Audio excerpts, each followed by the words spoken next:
Oh, look, there he is. Oh, I found him. Oh, goodness gracious. That was loud. Woo. Sorry. No, you're good. What about now? Mic check. Oh, yeah, All you're right. good. All right, you work on that. I'll work on this. Get a little of this. Get you all excited. All right, that's enough. Vending.com for all of your testing needs. Use code #ShitHappens for $5 off the crypto panel. You know you need it, even if you don't want it. Go ahead and use it. Vending.com. Sponsor shout outs. There's too many. I don't know. First one, Shane Kelly, Smelton Exotics. He was on the Member Live this weekend. If you want to know how he did at SERE, he was just talking about that, and he says he's the #1 t-shirt vendor of all time. And congratulations, Shane Kelly, Smelton Exotics, because apparently that's what he sold the most of was t-shirts. Good job. So if you need a t-shirt, I guess message Shane. I don't know what sizes he has left, but check him out. Bravo Zulu Python, she said the show she did this last weekend was pretty good, and we love that. And she has a show this weekend at the Midwest Reptile Show at the Indiana State Fairgrounds. It's a Sunday-only show, so check out Bravo Zulu Ball Pythons. Stone Age Ball Pythons, I have no idea what Justin's doing. He's a free spirit, but he is breeding ball pythons in the Pacific Northwest. And that's all I got. That's all I got. Thank you, Justin. Andrew has his first clutch on the ground. He's waiting on 3 eggs, Yellow Blaze Cranber Lav Het Pied to an OD Lav Het Pied, and he's waiting for Children's Pythons eggs any day now, and he'll be vending the Vancouver, Washington show on March 15th and 16th. Gray Family Snakes. They were also at SERE, but visiting, and they will be at the Charlotte and Nashville shows coming up very shortly. Check them out, grayfamilysnakes.com, if you want to see what maybe you could purchase in advance for pickup. Thank you, Gray Family Snakes. And Crispius Reptilia. He's still looking for chipper distributors in an area near you. If you want to be a chipper distributor, message him or go to cocodude.com for more details. He's sold out of Tarahumaras, but he has a lot of other fun stuff. So check out Crispius Reptilia. I did it. Mission completed. Every time. It's abuse. Because I think if it's too long, it's not fun. And if it's too short, right. I didn't do my job. So Right. Yeah, fine line. You're not doing a commercial? You're not doing one of those yet? I'm noticing more people doing commercials on stuff. No, not into that. No, I get it. No judgment here. I have very little.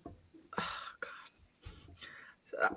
I don't want to be an operation. Yeah. I don't know. You know what I mean? Yeah. No, I get it for sure. No, and I don't care if other people do want to be an operation, but I also do not necessarily want to go to a show and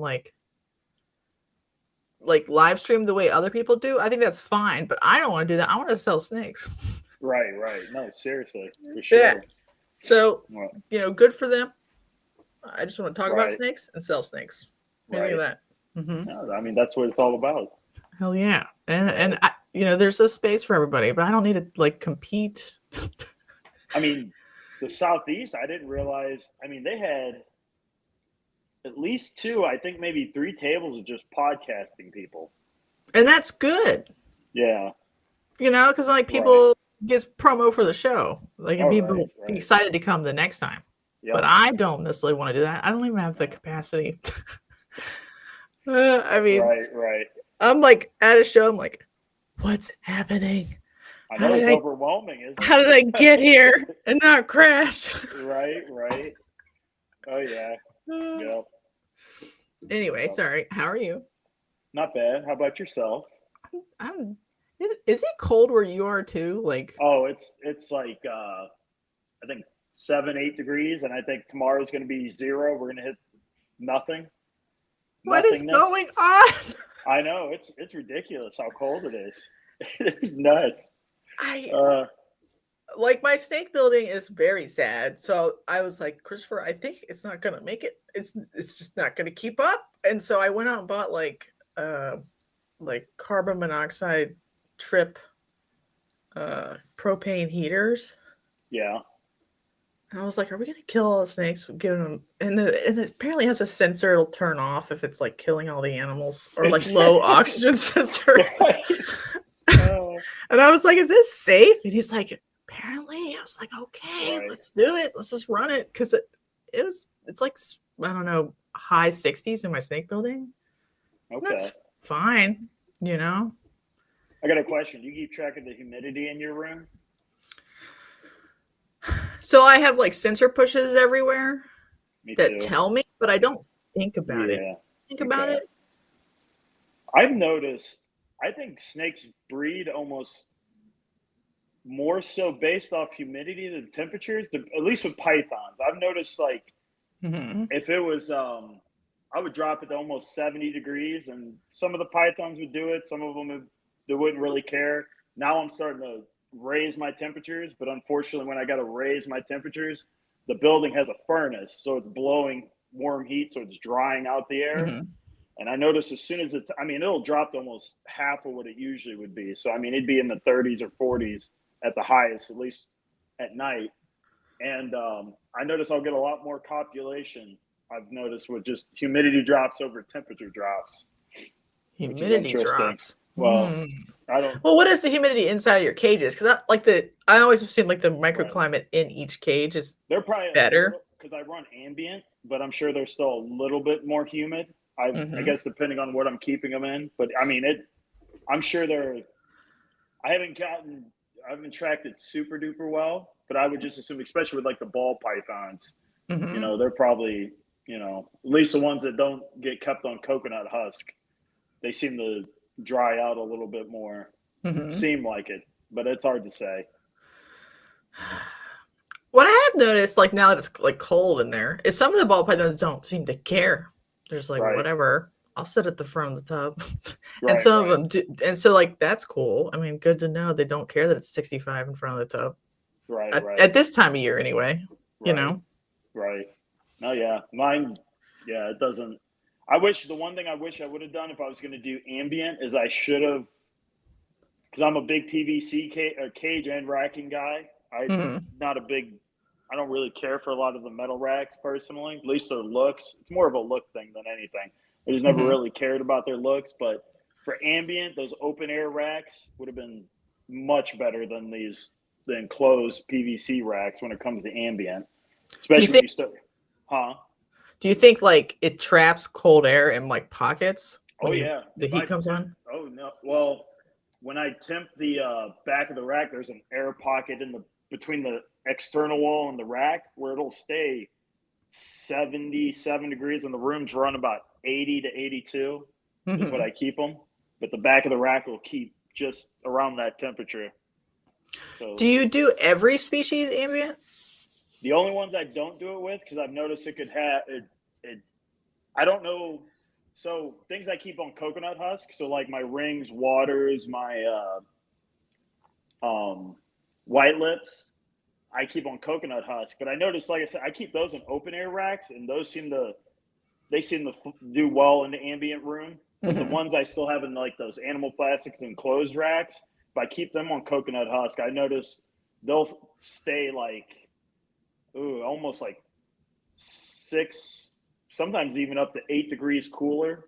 And I don't know if it's because the coconut husk has moisture in it and it's dissipating the moisture and causing the air to cool in there, Mm-hmm. so it keeps it cooler.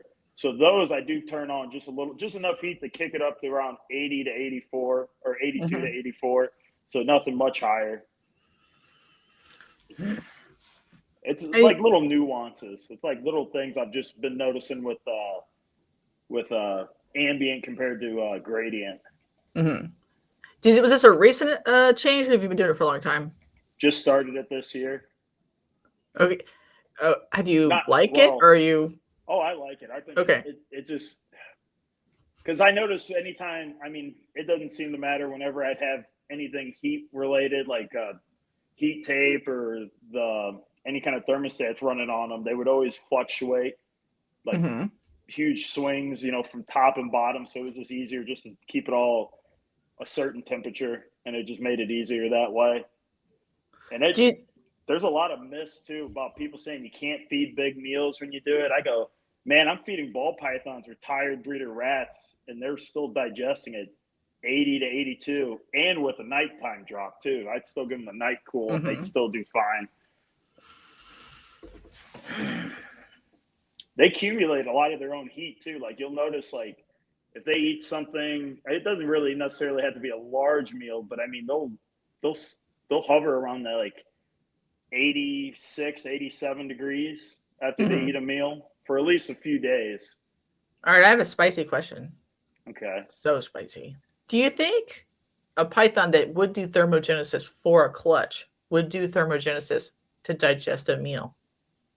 That's a good question. But Have you apparently, ever seen them, like, I don't know, do anything that you would think would be heat generation? no, as far as I know, I haven't. So I have another one with my Brettle. So all the rooms are ambient except the cool room. The cool room just stays whatever the hallway temperature is, which is around low 70s. But it has a window on it, so I can pop that window if I need to cool them down at night. And I have a pair of older bredli in there, and I've been it's been a pain in the ass to breed these things because I can never give them that cool. But now that I can segregate them and keep them away from the more tropical stuff or the stuff that doesn't experience those kind of temps, I stuck them in that room. I kept that window cracked. It's still cracked, and we're this cold out, and that room will get down to like 50 degrees.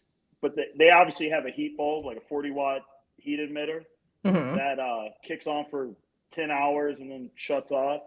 I have a big female bredli, and she'll bask once in a great while, and she'll stay on the cool side, which is still 70s, high 60s, low 70s, and she just doesn't care about the heat. I think that's the wildest. She'll get dark. She's definitely darkened up since prior to going into cool down, but the male's tinier. The male's almost like he's like maybe 5.5 feet. He'll bask every morning. He'll sit there and he'll suck up as much heat as he can. But the female, she'll just do once in a blue moon. I'll see her over there. Otherwise, she stays in her little boreal hide and doesn't move. Like to the point where I have to check her to make sure she didn't like freeze to death or something because she just doesn't move. But she'll stick her head out, flick her tongue, and just sit there. It's the most. It's pretty interesting to see. Have you ever like temp gunned her? Nope, never temp gunned her. No. Just to see like what I just threw her in there and said I'm hoping for the best because Nick's always said they can handle it cold, and I said, well, we'll see, we'll find out. Because I'm just like they're kind of in that room. I just changed their water, and that's it. Now I'm starting to raise the temperatures up and stuff, so now after like March, I'll start feeding them again. But other than that, I mean, I barely have gone in there outside of changing waters. What's it like working in? So, like, I run ambient in the summer because it's hot as hell here anyway. Right. So, like, why cool it down to heat up a hot spot? So I've just given up on.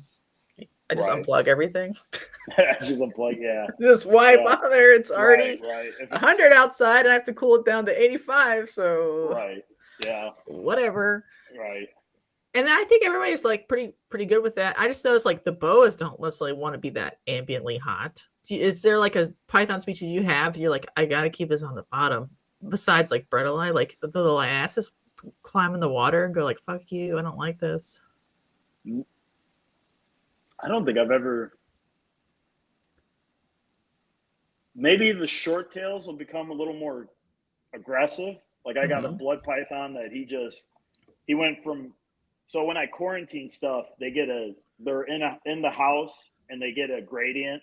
So they get a hotspot, but they get the same hotspot as whatever else is in that rack. So if they're 86, 88, then that's what they are. And I'm sure you've heard about the short tails. Once you get them a little warm, they seem to get a little spicier, if you will. Well, that was true with him. He was spicy, but as soon as I moved him into the main room, he chilled out. And then all of a sudden, he decided he just doesn't like me anymore. So now he wants to bite me. So, and he's a little rocket with teeth too. So, shit. Yeah.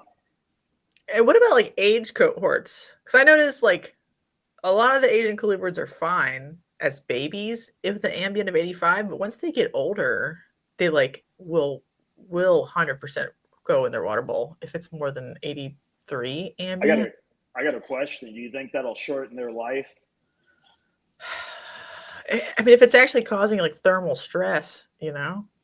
Well, I didn't know if it was the same thing with like the diamond pythons and the Boland's pythons, where if you go from they're used to having a yearly cooler temp to a night temp being cooler, and then just having heat all the time. Just it's like they burn up their metabolism real quick, and it just shortens their life. So I didn't know if Asian colubrids are similar to that, where it might, or if people pay attention to it. I don't know, because I know colubrid, there was kind of a turn and burn, it seemed like, with a lot of people, where you just pump as many eggs out of them, so they're probably just not going to live as long anyways, because of, a production thing. Yeah, colubrids are weird because like one of my favorite papers ever. It's very weird paper to be your favorite, but it's from 2008, and it showed that black rat snakes in Ontario, Canada, do not breed until they're 8 years old. Oh. So like, but black rat snakes, like going down.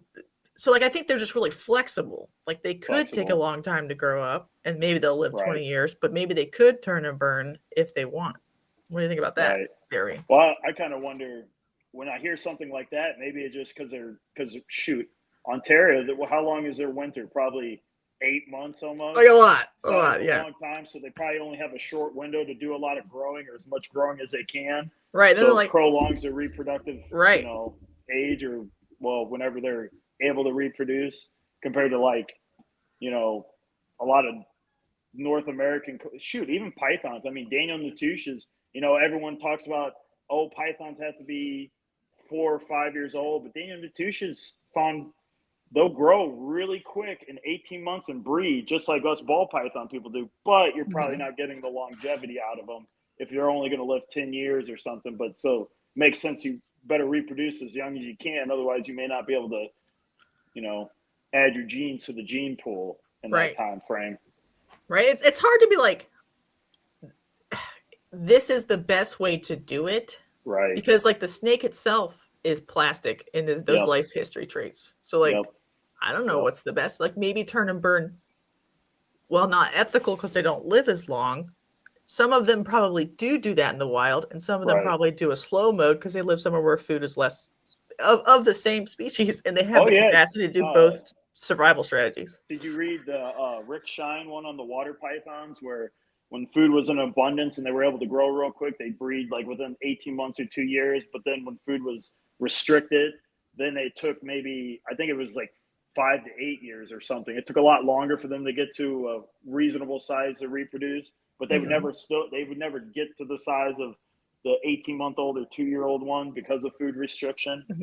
So, but I think we see that in like the Jampiensis retics. I mean, in the wild, if you're not getting anything bigger than a 400 or 800 gram bat, then it doesn't make sense to get 8 to 10 feet long compared to in captivity, where you could just get them, once they get out of jumbo rats, you can feed them pigs or rabbits or something like that, so their bodies can grow to get to that size, Yeah, and we're definitely, let's just put it this way, we don't want you to power feed and make an adult berm in 18 months, realistically. It just it's hard to like explain to someone like the capacity of the snake is plastic, so some versions of it are all okay, natural, right, as natural as we can get it, or something. Yeah, and there's probably like gradients of all of them are okay and natural, and how you do it is I don't know, up to you, because it's not I don't know, we demonize a lot of things in the hobby, but some of them like doesn't really matter that much. Yeah, like I tell people all the time, like especially when you're starting, like when I do the shows and I bring a diversity of animals, people ask how you take care of your carpet pythons, your white-lipped pythons, your whatever miscellaneous pythons. And I tell them, I'm going to be honest with you, I take care of them, or I take care of my ball pythons the same way I do them. I'll food cycle a ball python. Like my ball python, my adults anyways, will go a whole summer of just not feeding. Unless something's showing me it's wanting to reproduce, I won't feed it all summer long. And that blows ball python people, that you would purposely not want to feed your snake for however many months or so at a time. And do you think it's fair to ball pythons that people do not treat them like pythons? Like I'm always like, it's It's like the same thing. It's just a different size, but like that hobby is different, but it's still like mechanically very Python like. Yeah. You know what I mean? Like everyone's like, well, it's different. If you treat them like a ball, like any other python, they really do act very similar to pretty much any. They still might be a little more skittish than other pythons, but I mean like I could tell you if I went into the room now when the lights are off, a lot of them would try to bite me. Because that's usually when I feed, is typically at night, and this time of year I'm usually feeding my ball pythons a bit more than I usually would. So now I get a little more aggro ball pythons, sitting in front of the tubs, kind of just like you would any of the other pythons, Yeah, they're smarter than people in terms of like knowing their schedule and hunting the front of the tub, and at night in particular, or like perching up on like the water thing and like hunting. What you ever seen those videos of there was a guy,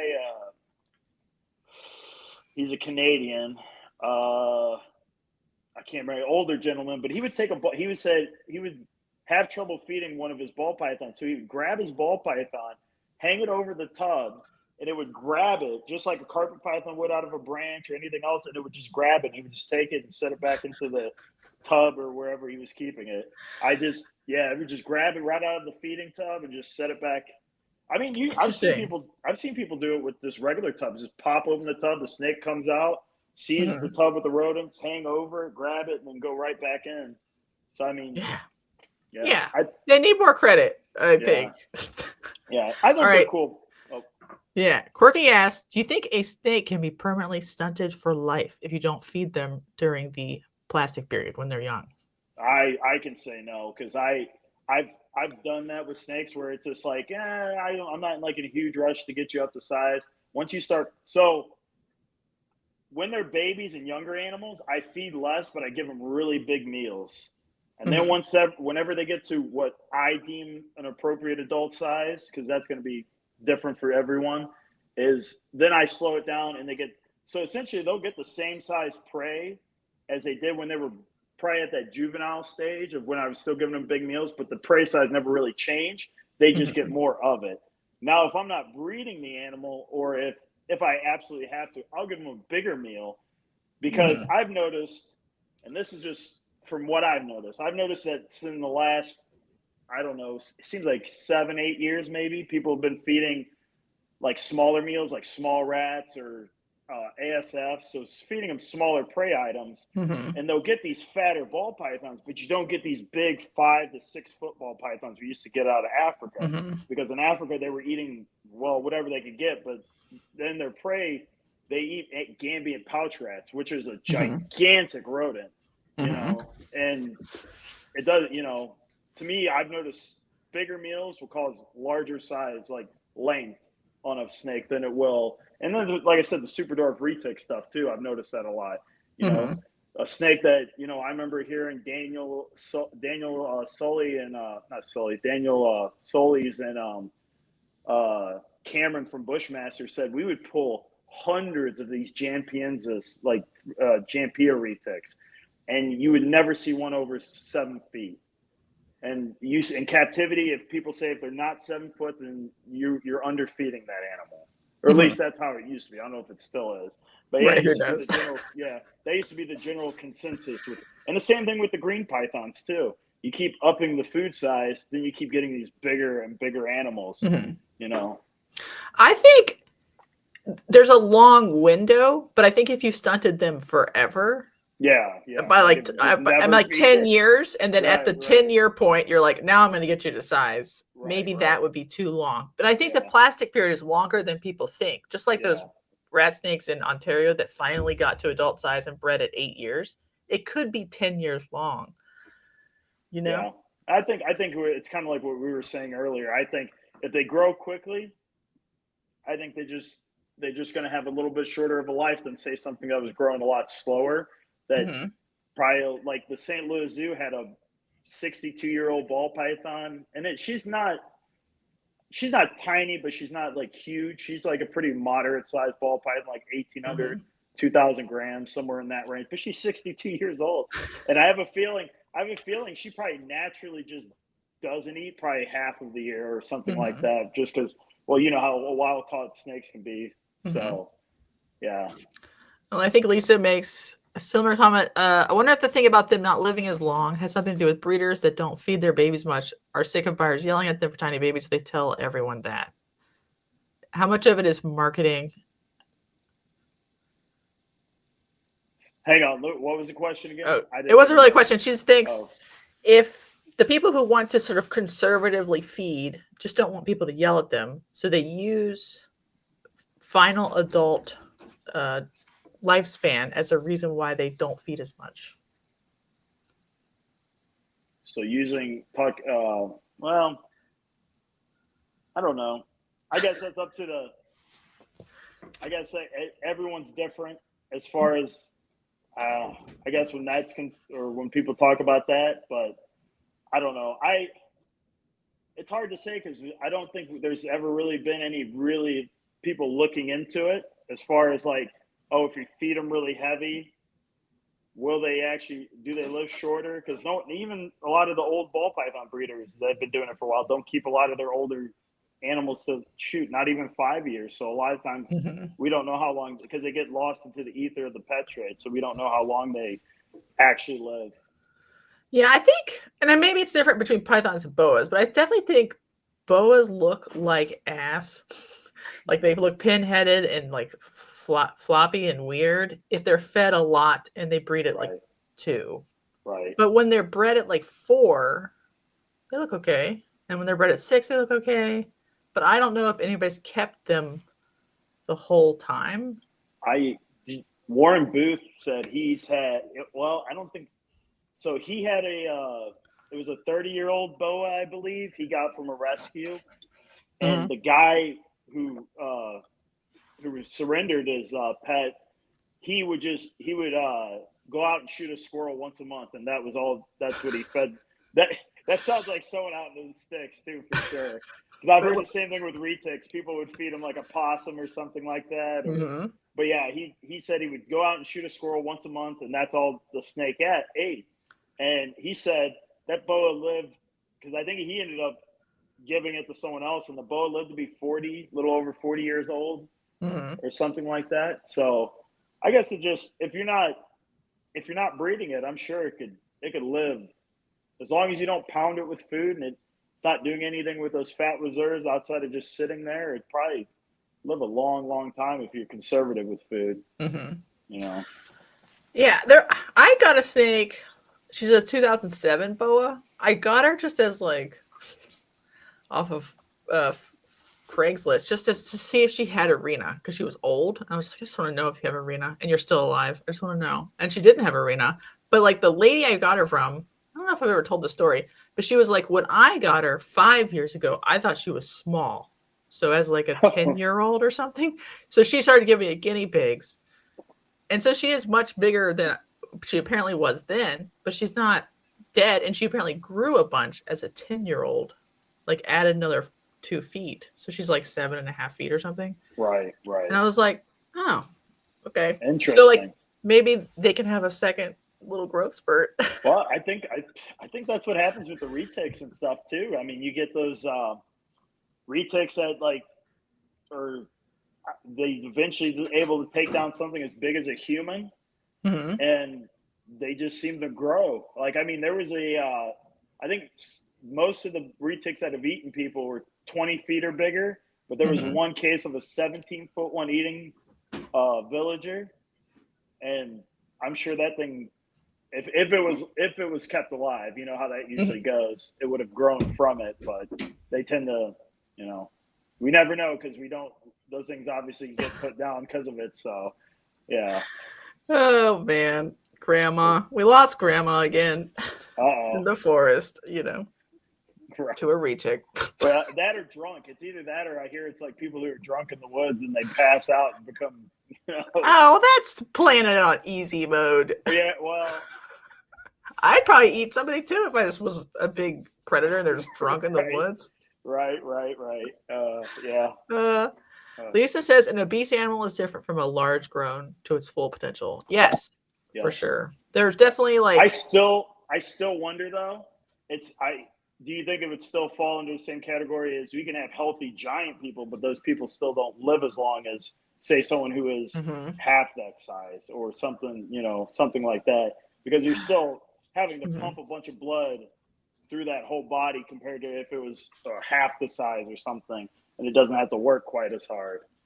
Yeah, and I might be misremembering, but I think the hormone that mediates the like up regulation of the digestive tract is some kind of insulin-like growth factor. And insulin makes you grow, but it also can hurt you because it can like make cancer grow, right. make cell division go faster, which is good because you get bigger, but it's bad because you're doing other stuff and you like reduce your telomere length. So like there's like clear biological consequences to growing. So big humans usually have the same problem. They have like an insulin receptor or Well, that bodybuilders who try to take or decide to take growth hormones and their organs double and triple in size. Yeah. I saw quite a few cases of that. It's like, wow, that's intense. Or they get nice man boobies. Yeah. Well, that's the least of your concern, I think, at that point. At that point, you're just like, oh God, you're not going to live long enough to enjoy those man boobs, and it's not worth it. Right. So some mechanism like that is probably why really big snakes do that, but we don't know which ones are like hereditary stuff versus environmental stuff versus a snake is plastic. So it's good at living no matter where it goes. And trying to have as many babies as it can before it dies. Right. Yep. Yeah, I would eat someone who's passed out. Just saying. So sorry about that, everybody. All right, we kind of alluded to it, but let's get into the main topic. This is hard because a lot of people are like, well, it's your fault. But like, somebody comes up to your table, they see many species. How much like responsibility do you have to not accidentally sell them something they're going to kill right away? Like that's something I think about a lot. I'm like, oh God. Right. Like, do you feel responsible or do you like gatekeep a little bit? Like, hey, I want to put this white lip in a 10-gallon on Aspen. You're like, please go away. No. Well, they usually, honestly, because most people go up or come up and ask, so how's the attitude? And I'm just like, these guys are kind of assholes. I'm going to be honest with you. They might be F2s, but they're still not, they're not that pleasant to handle. But I will say I've sold babies to people who get them out and they seem to be okay. They do the Instagram picture and I don't see blood leaking from their hands. So they seem to be easier to handle or easier to calm down after a while because if I get bit once and I'm just like, all right, I'm just not going to touch you again. I'm just going to hook you from here on out, So I'm very easily defeated compared to most. So I tell them, I wouldn't really recommend a white lip unless you know what you're doing because a white lip's a lot less forgiving than say something like a carpet python that can handle, like I tell people, a carpet python, if you're okay with the little bitey baby stage, they're usually okay. But if you get something like a white lip and you dry it out because you kept it in the tank or something, then it's just not going to do well. It's going to crash fairly quickly, especially if you live in a drier environment. So yeah, I go back and forth because I'm like, what is my responsibility at this moment? Like I have to tell you as much as I can, maybe give you a care sheet or point you to a good one. But then, like, sometimes you can tell they shouldn't have nothing. Right. They shouldn't have. Yeah, there's always those people that shouldn't have anything alive, or keep anything alive for sure. Yeah, and that's gatekeeping, brother. And then I'm like, well, and then there's been like, and I don't think they're trying to be mean, but they're like, you should never tell someone what they should keep. And I know what they're trying to say. Like if someone comes in wanting a carpet, you shouldn't be like, no, carpets are dumb. Buy this retic or whatever. Like you shouldn't like supplant your opinions on theirs. But then sometimes like maybe people need that. so I got a good one. Well, I'm sure I've told you this before, but it's been a couple years, so I'll tell you again. So there was a older gentleman that comes to a local reptile show of mine, and this is back when Samson or whatever used to come up to our shows up here. And, yeah, I know. It was. I'm not gonna say what show it was, but you could assume. But it's this older couple. This guy early 70s or something. But he's in good shape. But I mean, he's still 70 years old, so as good a shape as you can be at 70 years old. Mm-hmm. And he would get these baby retics, and he would keep getting them from Samson. And he would raise it up and then give it back and then get a new baby. And I think one time he got latched onto pretty good by one of them, and his wife had to come out, and she's a sweet little old lady that is 100 pounds trying to pull this 12-foot retic off of him, or a 10 or 12-foot retic. And I'm like, dude, you got to calm down on these retics, man. I know they're pretty, but Jesus, you're only getting older, and these things are only getting bigger. This is not going to end well. I go, why don't you get a carpet python? It's similar to it, retic, but it won't get nearly the size, or at least it shouldn't. I guess depending on the subspecies or species and how much you feed it. But generally speaking, it's a lot more reasonable than that. I mean, even like if you got like a dwarf boa or something, I mean, something like that would be literally so much almost more reasonable. anything. Yeah. And it's just, he just was like, but I really like retics. And I'm like, yeah, but you're not 30 years old anymore, man. I mean, I think that's kind of the hard fact of life. You just got to realize that you just can't do that's why I kind of really wanted to work with some big snakes before I got that old, and I knew I just couldn't do it anymore because it just becomes unreasonable. And it's probably unreasonable for most people, obviously, just because of size and housing of those big snakes. But generally speaking, it's just, even if you can house it, unless there's a way you can, like a, what are they called? Like a closed off box or a hide box where you can close the animal off. And with, if you don't have, I would even be hesitant to have someone mess with a big snake, even if you had something like that, because there's always that human error that can happen. But, when you're that age, you really, really need someone else just to handle or mess with, a snake like that. Yeah, for sure. Yeah, it's always been a hard part about shows because people are like, don't shit on other people's species while you're there. And I'm like, sometimes I agree for like most everything, but some people's stuff needs to be shit on. Right.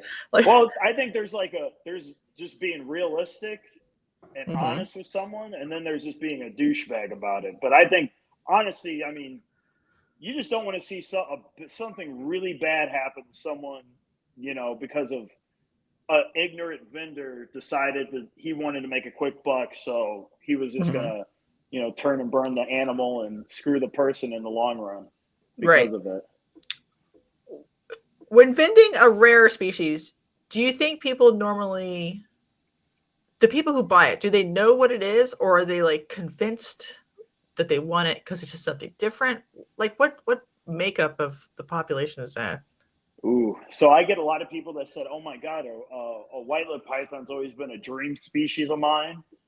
But and usually we go in some kind of conversation with their setup and everything, and how tell them more about the animal and how, like, these aren't like those Instagram, because I think what screwed a lot of stuff, like the white lips in particular, was Instagram back during COVID, where everyone was taking those cool like iridescent videos or pictures of them, and it just made people freak out about the white lip pythons. And then as more people got them, I think more people realized, maybe this isn't the best pet to just get out and mess with, because mine isn't as tame as the other guy on Instagram who made those pretty videos and pictures. So I think a lot of realization came, but I think that's why the Bolin's python, because the Bolin's python was another one, but I guess that's why they're still $10,000 or $15,000 till the people who are breeding them realize, well, I can't keep a bunch of 7 to 10 foot snakes in one room. I think I better lower the price of these. I can't keep them all. So I don't know. I think the Bolin, that's going to get me on a whole nother topic with the Bolin python. That's such a, I don't know. I'm trying to be calm and collected. Yeah, let's be calm. Yeah, it's fine. A little spicy is fine, but yeah.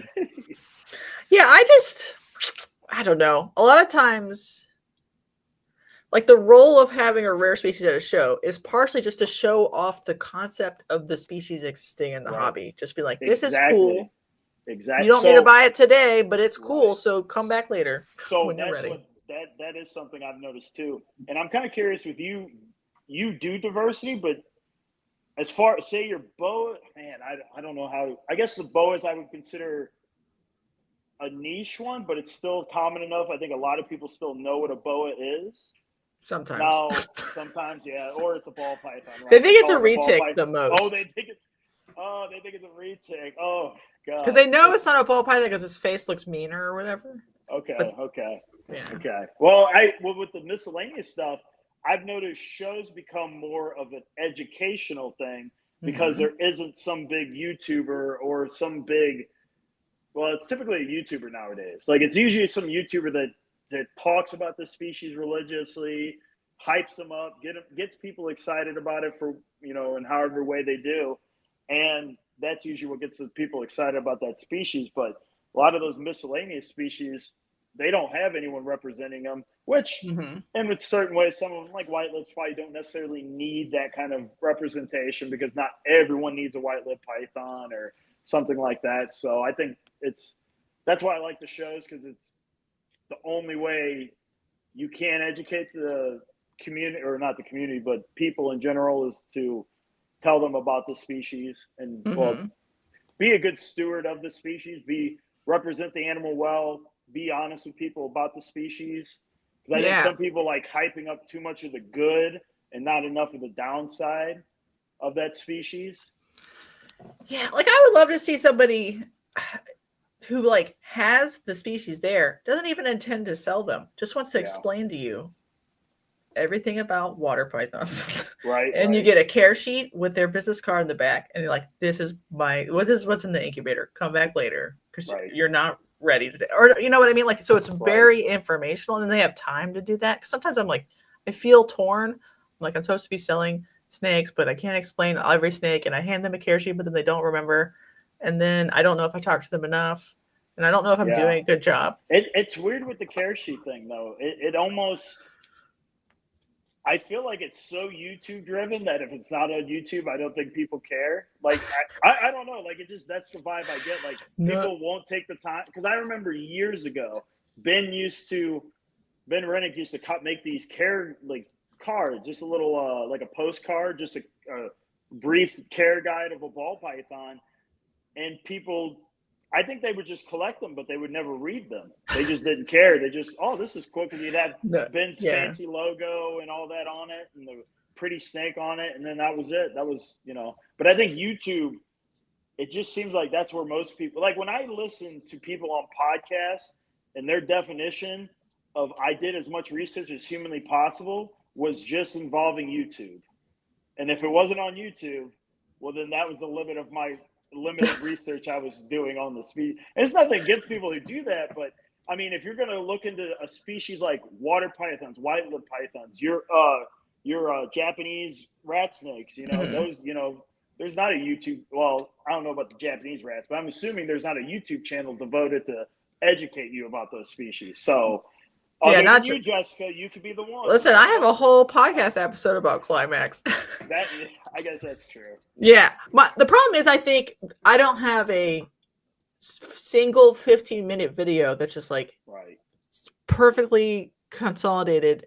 What do you need to know? Keep them alive. Why are they cool? What color do they grow up to? Whatever, like that sort of like, and I think that's true for many species though. Like everybody needs to make their own version of a video care sheet today. Start today. In any way you can, because there's a lot of species that are like, they're pretty common in the hobby, but they don't have very much YouTube presence at all. Right. Yep. And that's a problem. Right. And I mean, like I give out care sheets because I just want to believe that they'll read it. At least you're doing your part. You feel like you're doing your part for, Right. But I've gotten messages 6 months later, and they're like, why doesn't my ball python eat? I'm like, well, what's the heat temperature? And they're like, what heat? What heat? You should have got a corn snake. You were going to do something like and they're like, yeah, it was the summer, so the room was hot, but then it got winter, and now it's colder, and it's not eating. And I'm like, well, you need to give it some heat somehow. Yeah. And so, like,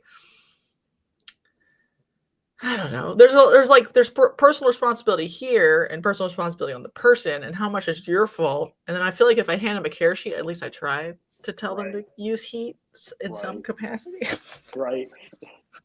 You did your best, Jessica. I tried, brother. Tommy says he had a great conversation with William Saturday about yeah. carpets, and you're a great ambassador. I do the best I can. Yeah.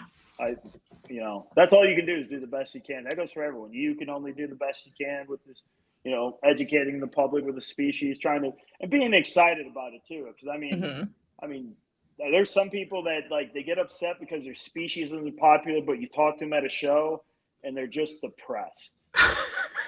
And it's just you sound upset. And I go, well, you should have gone into this show, because I've seen that other side where the rare species people get so pissed off because they're not selling their rare species, but they don't realize that it takes more than just you bringing them to a show. Because what I've noticed is we cycle through so many. I consider a reptile show is you're probably 80 to 90% of new people. Very rarely are you getting old people, outside of people who may be going there to pick stuff up, like they either bought pre-sale or they bought something online, they're just picking up at the show, or people just picking up supplies.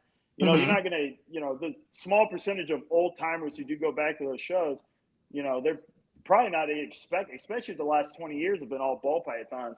I think a lot of them just don't expect to see something different. And if you don't educate the newer people coming up into it and teach them about the new species and actually sound like you give a shit about the new species, well, then no one else is going to, if anyone is going to walk away like, man, he just seems angry about life or upset about life. Yeah, there's a lot of species I have now. There's the little colubrids that are weird. People are just like, that's another corn snake or whatever, and you're just like, no. Right. But I think I have a problem. I need a big sign. It's like, this is the not corn snake section, and these look like corn snakes, but they're not.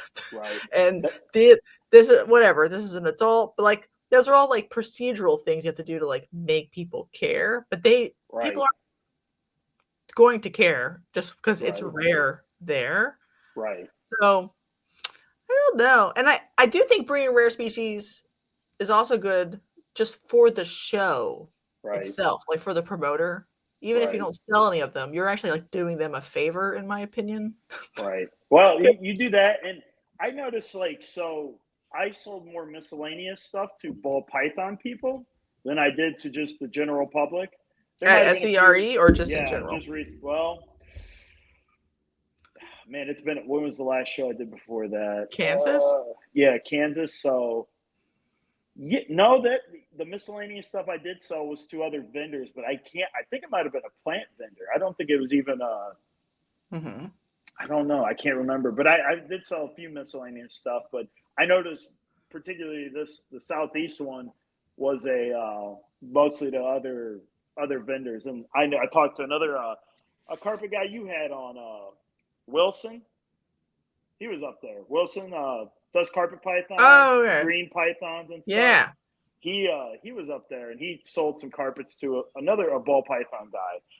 And even with other vendors, I try to be realistic with them, because this was an old quote that I heard from Ryan, and I thought it was a pretty good one. And I've seen it happen, was get the species because you actually like the species, not because you want to make necessarily you can make a profit, but don't look at it as the next big thing, because by the time you raise this animal up and you breed this animal, it may not be that next big thing. Correct. And that's it's sort of the time in the market beats time in the market. The time in the species beats figuring out when it's going to pop off. You just have to like it.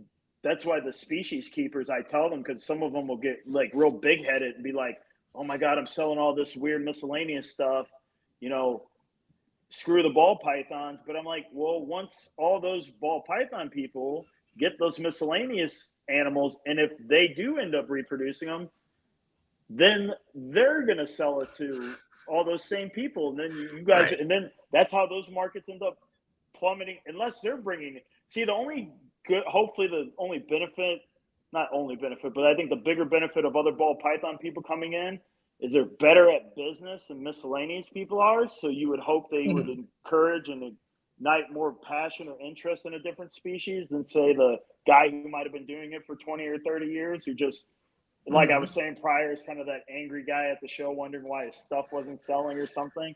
Because I remember The ball python hobby does teach people to like self-promote, so they're more likely to have a YouTube channel, more likely to have an active Instagram channel or Instagram feed. So like they might actually help those rare species by treating them like a ball python in some ways. It's like a real fine line, you know what I mean? Where it's like you gotta, if you treat it just like the ball python people, it can, or treat it like ball pythons, it can be very off-putting to some people, depending on, say, like I've noticed with like the blood pythons, for just using them as an example. But if you treat them like if you go in there with that ball python mentality, you kind of, the big heads or the people who've been doing that for a while, you really do put them off by kind of coming off that way in some ways.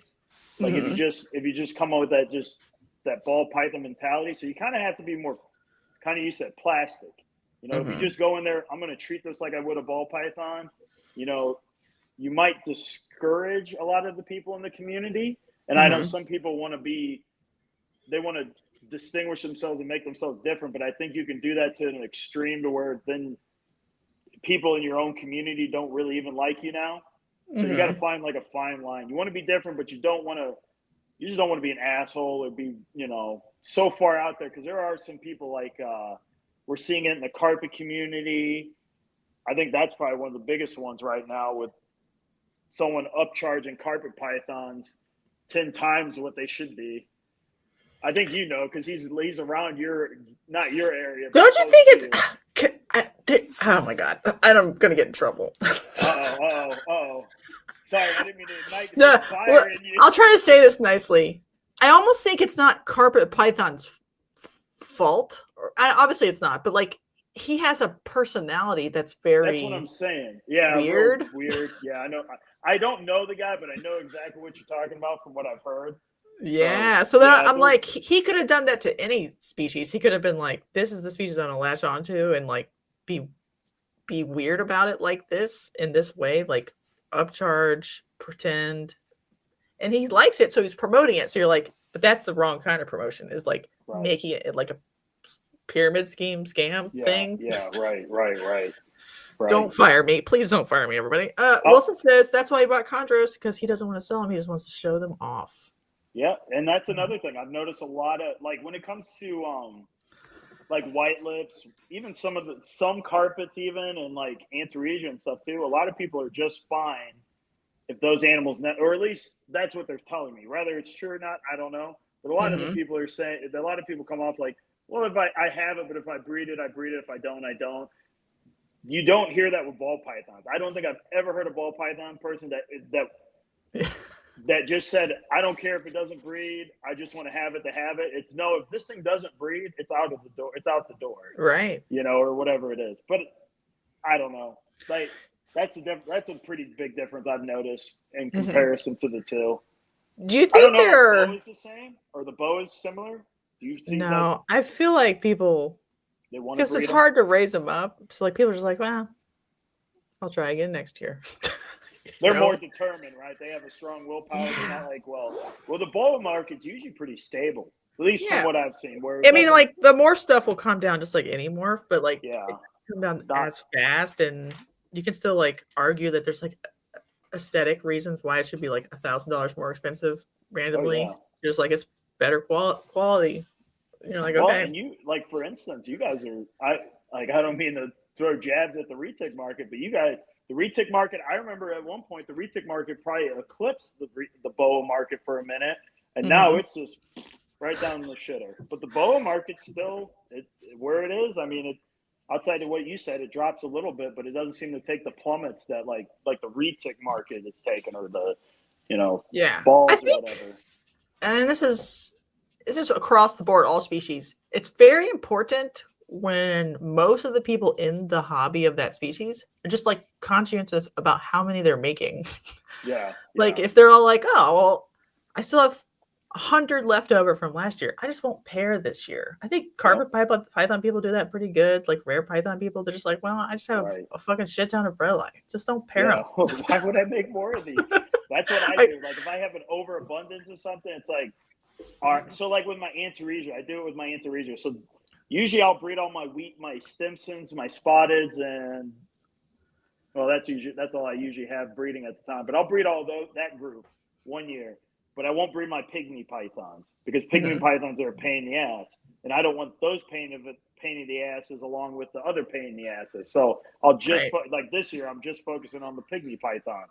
So it kind of by the time the pygmy python babies, if I'm lucky enough to get them, once they come, the Antaresia I have already are either being sold or they're established enough. They're no longer in that category of being a pain in the ass, or at least I hope not. So. Right. So like most the species that aren't super morphy, I think people are just like intuitively like, yeah, I don't need to like catch up or whatever, like keep breeding a trillion. They just like, oh, I have too many. Okay, don't breed anymore. I don't need to get rid of them. I don't need to give up. I just need to focus on selling. I think that's what gets more of like your guys' like the bow. Well, again, the boas are different, but I wonder if the hog noses will get in trouble because of that. But hog noses also run into that problem where there's more regulation on well, depending on the species, there's more regulation as far as where you can sell them from state to state, or I don't know how open hognose people are with the rear fang venomous as far as like, do they tell customers this, or are they? I think a lot of them do now, or they'll keep it on the back of their card, like, hey, this is how you pull it off quickly so you don't envenomate, like and that's smart. Like, you teach, if you're going to sell it to a person under whatever, or around 10 or something, you like teach them there, like, this is how you get it off fast. It's important to do. I just I don't know if all of them do that. Let's put it that way. Right. I was just curious because I didn't know if it was based off of how many morphs a certain species has, that kind of determines whether or not there's more of that. Well, the speed factor. The speed factor compared. Yeah, I think that's everything to do with it. Yeah. Well, I get it. I mean, if there was like if I kind of give Junior a bit of hell, but I said, what would conquer the hognose market if Australia had exports and we could get a lot of those Antaresia morphs, because we wouldn't have to worry about state by state regulations. We wouldn't have to worry about the rear fangness. The only thing I think the hognoses would have over them is their cute factor with the button face and all that. I think they'll have them on that. And they're played when they play dead. That's another factor, but it seems like that's a trait that seems to diminish as the animal more and more generations you breed them. But I don't know. It's always a fun joke I have with Junior. I just tell him, I go, you're just lucky Australia's just being a pain in the ass or something, or being sticklers about their species. So yeah, I don't know. Hognoses are like feel to me kind of like a wild card. Like they're still doing pretty good in terms of like price stability. Yeah. And they still make a lot of babies, but people are still holding strong. They're not dropping prices that bad during whatever's going on currently. And they're small and like they don't take up that much space either. I think that's the best part is, you can have an adult animal and it's not going to necessarily take up the same space as adult female ball python, or most pythons for that matter. Yeah, they have a lot of tailwinds that they could go and be happy and a good hobby for a long time. No, I agree. Yeah, they just probably need a morph per year, a new morph. Right. I'm gonna be honest, because otherwise it'll get boring. Another pro of being a rare species seller at a show is you might be the only person with that animal there. So if somebody wants a white lip, congratulations. Like, you're the only one. So they have no choice. Do you think that helps to sell them, or do you think it's still so rare that nobody even knows?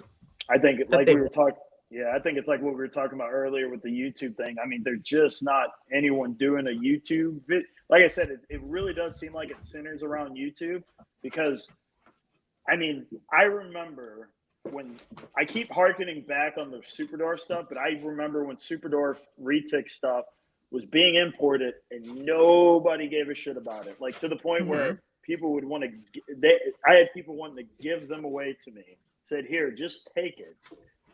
But now after the little boom they had, they blew up and they got stupid expensive, and because there was a big YouTube channel, and maybe it was the right time, right place, but they blew up and got real high and then just plummeted. But I think that was other factors outside of that. But yeah, essentially, I think is there such a thing as like too much promotion though for a species? I think that is a prime example of too much, and it just like it is still they're still cool, but like if you overdo it, everyone's like, oh, I'm gonna get rich on this thing that's new and it's not like this, and then and not talking about like, all right, what's the downside of having this species, or what are the minuses? We keep just talking about how cool and great they are compared to other things, where you don't talk about the minuses of it. Like boas, I think that's like, I mean, they're starting to become more boa people doing more videos. Like, oh my God, Jeff Ronnie, he's going out there, he's giving it his all with him and his new shredded muscles out there with his, Yeah, there are some people. Like Jeremy Stone used to be the guy back in Barcheck when Barcheck was new. I remember Jeremy Stone used to do a lot of boa stuff. So, but he never was like, I don't know, he was never big, but I do remember Jeremy Stone's videos from back in like 2008 or 10 or whatever. Yeah, he put out a VHS tape too. Oh yeah, he did one too, huh? Oh, I do remember that. I don't. And then it was on DVD for a little bit when it was like cool to have a DVD. Yeah, right. 2003, 2004. I picked up. A little while ago, I decided I was picking up all kinds of random ball python DVDs I could find, and I got Dave and Tracy Barker's ball python one, which I think is hysterical now, because what Dave and Tracy were breeding ball pythons in were what people breed their boas in, rack-wise, the big ARS rollout ones, the bigger ones they have. And the lay box they had for their ball pythons is what people keep their ball pythons in now. It's kind of funny. But I'm not saying it's bad or good, but I just thought it was funny to see how it's transitioned from there. And then there was a DVD called Ball Pythons in the Wild. That was another really good one. That one was interesting for sure, because that was just people pulling ball pythons out of holes. So I thought it was interesting. Yeah, I like to see where my balls come from. Yeah. Do you think people who are diversifying now, a lot of them are doing it in a way that, I don't know if cringe is not the right word, but they're just like, yeah, I saw the ball python fall off coming, and then they're like, I immediately bought a bunch of adult bloods and adult whatever's and adult this, and I bred them, and now they're coming to market with that. And I'm like, I don't know. It just feels sort of disingenuous, like. Yeah, like desperation almost to some people. Yeah, and some people are just like, I just want to try something new for fun. And I'm like, great, you're just just trying different stuff. Like I think that's what I want them to do. But exactly. But I think that, like I said, I think that's our job to tell them, all right, so this is what you got to look forward to getting into this species. Because like I said, too many people are quick to tell you all the positives, but none of the negatives. And like blood pythons. They are great animals, but boy, if you keep them as hot as you keep your ball pythons, you're not going to like that species for very long. You're gonna rule the day that you open up that tub and that big sausage link comes flying out and bites you in the chest or something. So they are very cool. I'm surprised I still haven't bought one ever. They're neat. The only they're like the one problem I had was my female goldeneye doesn't poop but every 6 or 8 months. She held that sucker in, and I was feeding her. I was going to try to breed her, but it doesn't look like the male gives a shit what's going on with her, so I just said screw it. But prior to that, I was feeding her up pretty heavy, and she just wouldn't shit. And then at some point I go, okay, I'm just going to stop feeding you because you're just not having a bowel movement. And she finally shit, and then she shit half of it out, and then her cloaca got clogged with a urate the size of a baseball. So I had to help her lubricate her ass to get this and break up this urate. I mean, this thing was, it was big. I was like, my God. I go, see, this is the ball python people feed these things like they feed their ball pythons. They're going to have one constant. Well, some of them, not all of them do this, but some of them might hold in their poop a little longer than they should have. And end up being backed up for a little bit. Like it's ridiculous. Like she had poop the size of a baseball. Like it was genuinely mind blowing that this much shit was stuck in Did you the take a thing. picture of it? Yeah, I actually got a video. I can send it to you. You're gonna be shocked when you see. You'll be like, that? Oh my god! Yeah, no, but it's great. It's great. Everyone should work with bloods. So I think like the diversification that's like sort of a natural part of your process of enjoying the hobby is good for you, because I think it means you'll stay in longer, because you'll be like, I'm enjoying myself. I'm learning new things. I'm trying this. Maybe I don't like the species, and I get rid of it. I try a different species, and I have this cage, and I'm learning this style of keeping or whatever. I think that's all good. The people that scare me are like, they're like instant flips. Like ball pythons are dead to me. I'm getting into whatever. Where you could tell they sizzled out on the ball pythons. Yeah, it just stresses me out. Believe it or not, you know who I see that more in than anything is the people who had diversity, but they decided to hop on the ball python train because they thought it was a new hot item or new hot thing or something. So they decided to get ball pythons. Now that the ball python market is dipped, now they're just like, I don't think I ever really liked ball pythons. I don't know why I decided to do this.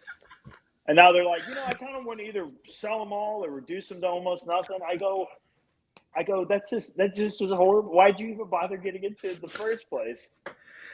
Yeah, and I guess all of that is fine. All of those different processes are fine. But that's like a little bit of a red flag, because I'm like, dude, breed whatever you want, like it, and if you get something you don't like it, it's okay. But like, I don't know. I thought you brought up a good point though with Steven with the animal rescue thing. I have honestly never thought about that. I was always so quick to jump to, why don't we support more conservation groups? Well, why would the conservation groups care if our animals are just going somewhere where we don't even seem to care, and we're not supporting the rescues? And then that made me you just totally changed my process of thinking about that whole thing. That's why I was like, damn, Jessica's spot on with that. I go, we really should get more of a shit about the rescues. Because even me, I'm not going to lie, for the longest time, I don't even know any local rescues near me. So I guess I just never thought of it. At least none that I can think of off the top of my head. I'm sure if I researched more, I can find someone. Yeah, the part is like finding one that's good and well supported. But it would be better. They would be better, well supported, well run if they were like financially supported, right? Exactly. And so then it's like I 100%. That's why I was like that. I think that should be, especially something we all can easily do.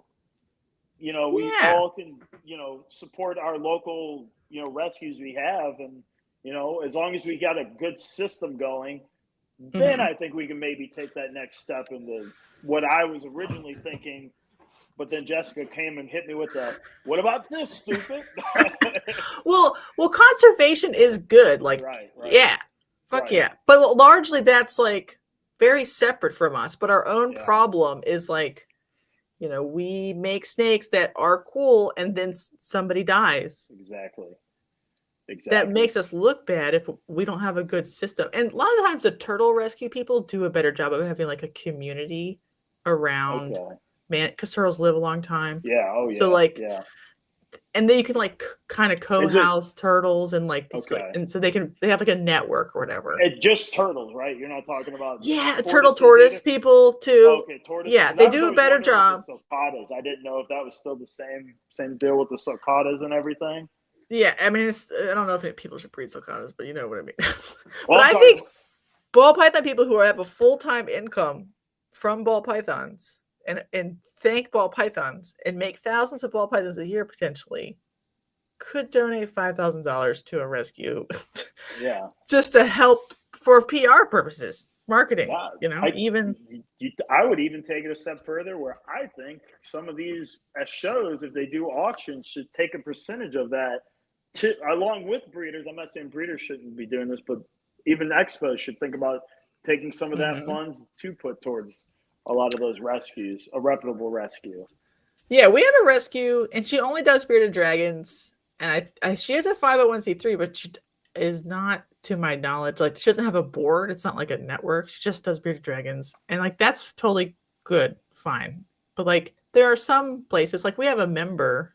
He volunteers for them. He'll like go pick up animals. So that's how I like know about these stories. And they're like, they're literally begging us, like, but we don't know because we can't hear because we're not in the same circles. But they're literally begging us to breed less because they just got in 30 new ball pythons. But like 30 isn't that many ball pythons. We could together place those animals. You know what I mean? Because we make so many more than that. 30 is easy, but it's a huge financial burden on them when somebody dies and they get 30 ball pythons. That we could help them. It would look so much better. That's the problem is well, even me, like I said, sometimes we get in such tunnel vision that we just don't ever look outside of our little box that we're in. But like I said, that was when you said that just made me just opened up the door, good. And I was like, oh God, that's a huge deal, you know. Well, even like when Ben was killed, like Dave took over the collection. Maybe I would have had a better idea if someone wasn't in place for Ben. But yeah, no, I could totally see. Like I knew a lady who a couple. It was an older couple that was buying a bunch of ball pythons, and they had like 100, 150, and then the husband fell ill and then shortly passed away afterwards, and then left her with just all these ball pythons, and she just had to dump them. Like just she would take them to the show and just, you know, it was like just whatever you're willing to pay or whatever it is, and you know, had to move them on or something like that. But yeah, no, it had me start thinking about all the things in my, you know, what I've seen in the past and all that, and what maybe if we had a rescue in place or something. Yeah, and I don't think it would be. It's not even breaking new ground. You know, like people who like horse racing or whatever. There's a thoroughbred rescue. Like even if the animal's not even being abused, it's just sometimes you have thoroughbreds that need to be rehomed in a safe way. It's not even that. It's not even. It doesn't even have to be like animal abuse situations or anything, or knocking down your door. It's just a way to help people place animals. Yes, exactly. Yeah, I had to bring that up though. I thought that was super solid point. I don't know. Thought it was just really good. Yeah, I hope people. I don't know. The only way to convince the pet market that we're not monsters is to act like it, because I know we aren't, but we should probably show them. Right. No, yeah, for sure. You know? For sure. It's bad enough we have such a bad stigma, and then on top of it, they're going to come out with another documentary on us, and I'm sure it's not going to be in the best light. So it's like we need to be as good as stewards as we can of this hobby before there is no hobby left or something. Right. And it's not just USARK has its role, but I don't think they want to do this. So other people need to do that. Like if a herp society wants to have an arm that's a rescue arm that like pays people's gas to go pick up snakes from somebody's house, they get fostered at this person's house, and it's all covered by nonprofit donations. That'd be cool. That'd be good for the hobby. Right. Yep. What else we got? One con of bringing rare species to a show is that even if you, and you sort of alluded to this, your buyer may never be there, like ever, and not just, and then maybe you need to do more promotion, but like your buyer, literally, you have 5 buyers in the whole country, and one of them lives in New Mexico, and one of them lives in Maine, and like, you can talk about them all you want, but like, I knew a woman. Let's try not to be sexist, but she bred the first person to breed this gecko ever, and she took it to this show, and that's diversity at that show, but nobody cared, and maybe no one will ever care because it's like not flashy enough, even though it was the first person to breed the gecko. Oh yeah, I mean it happens in pythons too. I mean you bring something like I think the dullest thing. Like if you brought a Macklot python, so a lot of times people go, well, it's just like either a patternless snake or it has a few freckles on it, and you know they're kind of just they kind of look past it because it just doesn't catch their eye or something like that. So you kind of, I don't know. It's just one of those, I think the breeder or whoever's working with that species needs to have a realistic mindset too of, it's cool to me, but will the general public think this is actually that cool? Because I think some people get so discouraged too. I think that's why a bunch of people, not a bunch, but I think that is a strong reasoning of why some people might get out of a species if it's not because they were bored. I hear a lot of times back in the day, a lot of old school the guys got out of species because they were just a pain in the ass to sell. But their definition of trying to sell something was bred it, post it, and that was it. And hopefully people like them or will buy them or something, or wholesale them.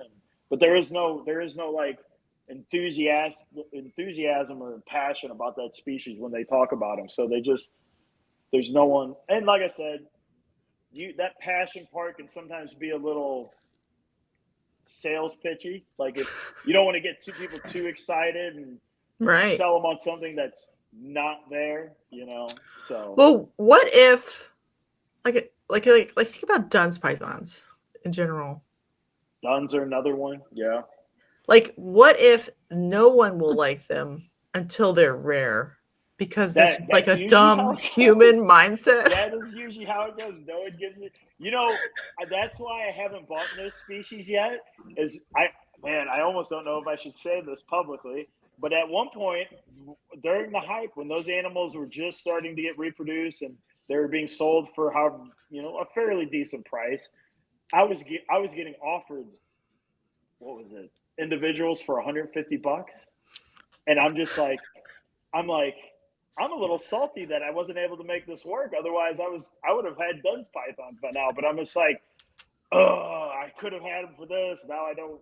I just don't want to get them now. Right. They're so frustrated. So a lot of the rare species market operates on a kind of FOMO that's like unique, where you're like, oh yeah, it's trash because it's everywhere. And then all of a sudden it's not anywhere and it feels special again.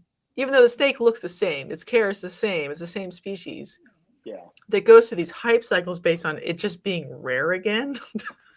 And so so I enjoy the species, but another species that this really hit hard with the scrub pythons. The scrub pythons went through the stage where they were dirt snakes. No one cared about them. The only species in that complex that people actually gave a shit about to a certain extent were the Boland's pythons. But even they were a lot more reasonable what they are now, like 15 years ago. But now a lot of scrub pythons are just, which I think are, in a way, there's like a certain range where it's like just expensive enough to where someone couldn't just randomly pick it up at a show without having some sort of thought behind what they're getting. But then they're so expensive where you're just being elitist or being price gouging the species, and it's just like, oh, this is ridiculous. I don't. What do you think that dollar amount is? $400, $500? Somewhere in there, I would say roughly, depending. If it's a little bit rarer of a scrub python, I could see a little bit more. But then, if like something more common, but like unfortunately, the more common, easy to breed species are still get decently sized. So it'd be almost like a retic situation when Cannonbars are technically would be some of the better scrubs, but they're known to be a little sassier, and they're not imported they're rarely imported. They still get imported, but it's really, for whatever reason, it's a super rare right now. Do you think ring pythons are going through their like a phase? As far as just as, because I don't really maybe are they rarer than they should be? Nah, they're still pretty. They're pretty much white lips, just on a smaller package. I mean, they're cool. They're one of my favorite pythons, but I'm realistic with them just because they're my favorite species of python. I don't think they're for everyone because of, like I said, the hydration issue. If you dry these animals up, they're going to shrivel up like a raisin and just perish on you, or they will be nippy too. Like I have some that are handleable some of the time, and then sometimes they just don't want to deal with you. So you just got to kind of be okay with that. I'm okay with those abusive relationships. Like I like it. I like them. They don't like me. So we kind of have a symbiote, we kind of used to that. So Given how like fossorial they are, do you think they should just like be in leaf litter drifts in captivity, or what? I Banana keep. palm drifts. Oh yeah. Well, I think coconut husk stuff is pretty good for Is them. that good enough? Because They'll coconut does bend. this thing where it will suck water out of stuff when it's at like the end of its water Yeah. cycle stage, and I'm like, they gotta be just slopping around in like tropical leaf litter most of the time. So Yeah. that's why they have Well, that skin texture. from what I heard, they hang out in like you said, the coconut brush or the the leaf litter and all that is what I hear they hang out in. I noticed mine will hang out in underneath the coconut husk some of the time, not all the time, but some of the time. Mm-hmm. I have retics my two big mainland retics will burrow. There's a Mm-hmm. lot of snakes if you give them the opportunity, they'll hide up underneath substrate if they don't have anything better to do. I guess they'll do Well, whatever they want. sometimes I think snakes are doing that to get ready to hunt or whatever. So they'll like fluff stuff on top of themselves. Like, you can tell they're just camouflaging. I mean, I think they're camouflaging. Right. But some of the ones that dry out, I think they need it. They need these like clines of humidity in leaf litter. Like viper boas are the same way. Blood pythons are the same way. They're obviously like leaf litter hunter. Right. And Right. so then I Well, wonder, like, what kind of leaf litter are we not giving them? That we're just giving them cocoa. well, Is that crazy? I've noticed with sheds. So when these rooms during like around the fall, end of summer, fall months, when my rooms are typically the most humid, those rooms will get almost 90% humidity. I mean, they'll get really, Mm-hmm. really humid. But I notice a lot of like the rings, the white lips will still have horrible sheds. Mm-hmm. But during winter, whenever the humidity fluctuates from like as high as 70 to 80 back down to like 40s and 50s, I've seen better sheds with them during those time frames than I have during just a high peak of humidity constantly all the time. At Mm. least from what I've seen. All And this right. goes across retics, white lips, things with thin skin, really thin skin.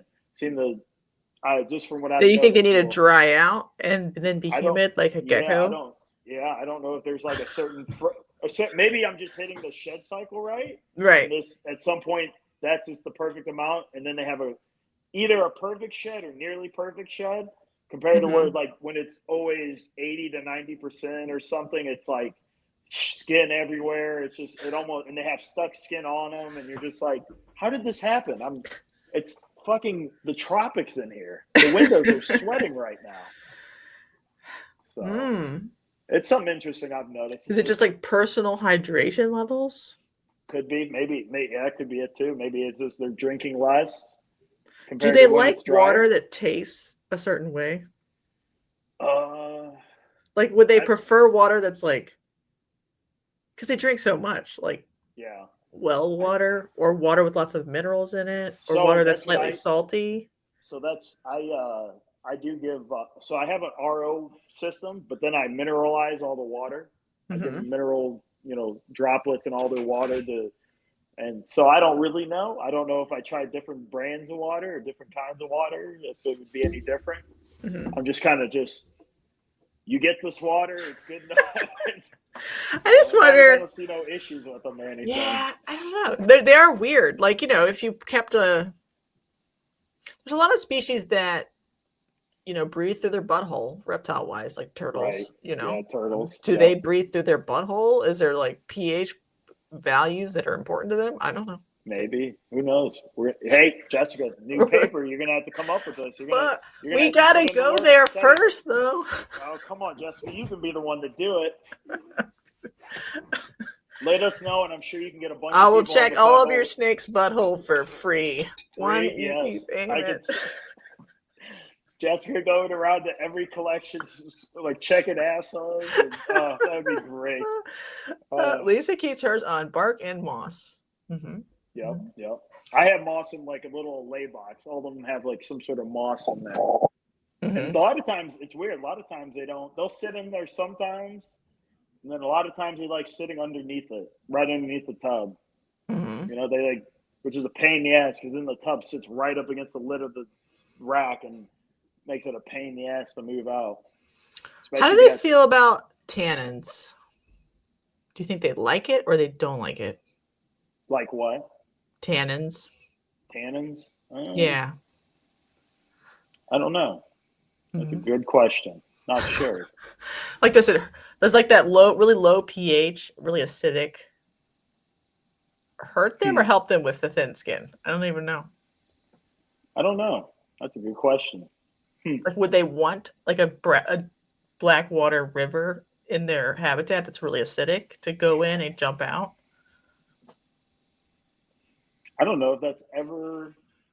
I mean, retics are found in blackish water whenever they're traveling, or if they're, if they're traveling over the different islands or something like that, if they're able to. But yeah, I don't know. I don't know too much about the white lips. Like when they pull off the jungle skin, it's jungle skin because it's full of tannins. Yeah. So but I don't know if they need that or if that maybe has some sort of beneficial impact on water uptake. Yeah, that's interesting. In their buttholes is what I'm saying. That's interesting. Actually, see, something else. Never thought about it. I don't know. Interesting. Gonna have to go soak some rings and white lips now. Right. Have you ever got like a bad batch of cocoa where it's like it hasn't been washed enough and it stains your snakes? Yep. Maybe they'd like that. They could. Yeah. Maybe it's good for them. Well, I don't know, but I think about Alex. I'm like, we're all like, oh, nasty jungle skin. And I'm like, maybe we should have had jungle skin all along, actually. Right. Because all of the fish that are from Southeast Asia, they love like an acidic, swampy butthole, is what I'm saying. Right. And so snakes might be into it too. Yeah, that could be true because, there's a lot of species like that. You hear about the jungle skin, like, viper boas. A lot of they're a totally different color. Yeah. And they're living in the leaf litter, so it's lots of tannins. And it might be incidental, blood pythons too, but like maybe they actually need it. Or there's some property to like the little pools of water that are on leaf litter that they're drinking when they're sitting there waiting for 4 weeks or whatever. And it's maybe they need a slightly more acidic or different water. Right. But who knows? Yeah. Because they're obviously fine, but that's why I'm like, I don't know. Maybe that's what's wrong with Bolin's pythons. I mean, there's a lot of things wrong with them, but right. Yeah, that could be.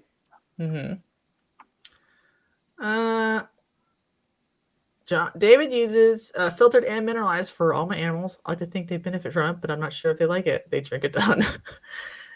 I don't know. You would have to like let them pick, but an animal that drinks that much, it maybe has a preference. Or chondros too. People are always like, you got to change chondros water every 30 seconds. Right. I'm like, maybe your water is just ass or whatever to begin with because it doesn't taste good. Yeah, it could be. Volcanic islands. Well, that would be like pH neutral, wouldn't it? I'd have to look this up. Not too sure. Which volcanic islands? Which one are we referring to? I just mean like all liasis in general. Yeah. Like because they're just thin skinned. Like what are they doing? What are their kidneys doing? Right. I don't know. But I mean, retics, for instance. I mean, they have probably some of the thinnest skin. I mean, their skin flakes off, and it's so hard to get such a good shed out of them and they're not all found on volcanic islands. So I don't know. I think I think what makes pythons so good is they're so adaptable because they've been around for so long. They've had to be fairly, as long as you get within a certain ballpark, they'll usually be okay. Usually, depending on the species and how extreme of an environment you're changing it in. White lips don't have jungle skin. They don't? I don't know. I've never had I had wild caught ones, but I've never had very many of them to know the jungle skin issue or if there were jungle skin. I mean, if viper boas are getting them, I wouldn't see why white lips, because they're found, I mean, literally within feet of each other, depending on the species. The other thing is like, there's a correlation, and I could be stretching the metaphor too far, but you know how like sunbeam snakes are really iridescent. Right. Usually, if you have a lot of iridophores, it's because they're trying to protect themselves from too much moisture. So, like Brazilian rainbow boa, stuff like that. That's like white lips, waters, anything that lives in very moist environments has to have repellent or their scales and stuff. Right, so they can do that, or they can make it super keratinized like a viper boa, where it's like so thick and like freak nasty. So those are the two choices. So white lips should be slopping around in very moist area, but then I don't know. And then Jennifer says that's why this is an advertisement for rosy boas, because they only need to drink whatever little cup of water for 3 days a week, and that's it. It doesn't matter what it's doing. Right. That's another species that, kind of surprised it doesn't have more of a fan base behind. Mm-hmm. I'm getting I got people in South Africa that are interested in a lot of the rainbow boas complex, but I said, I don't know if anyone's going to really, I don't know if rainbow boas are really worthwhile for a lot of people to want to bother shipping all the way over there, unless I guess you're buying a huge group. Sorry, my husband's here for some reason. You're good. Chat, did you wish? Oh, no, get out of here. Chat, did you wish Jessica a happy birthday? No, it's not my birthday. It's definitely Jessica's birthday today. Did you not know that? Did she not say? I would never say.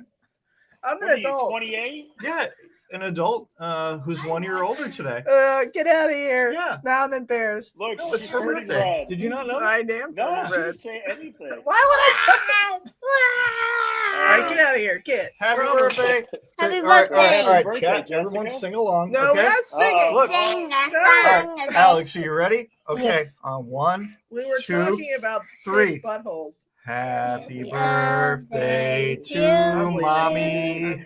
Happy birthday to mommy. Thank you. Happy birthday, dear mommy.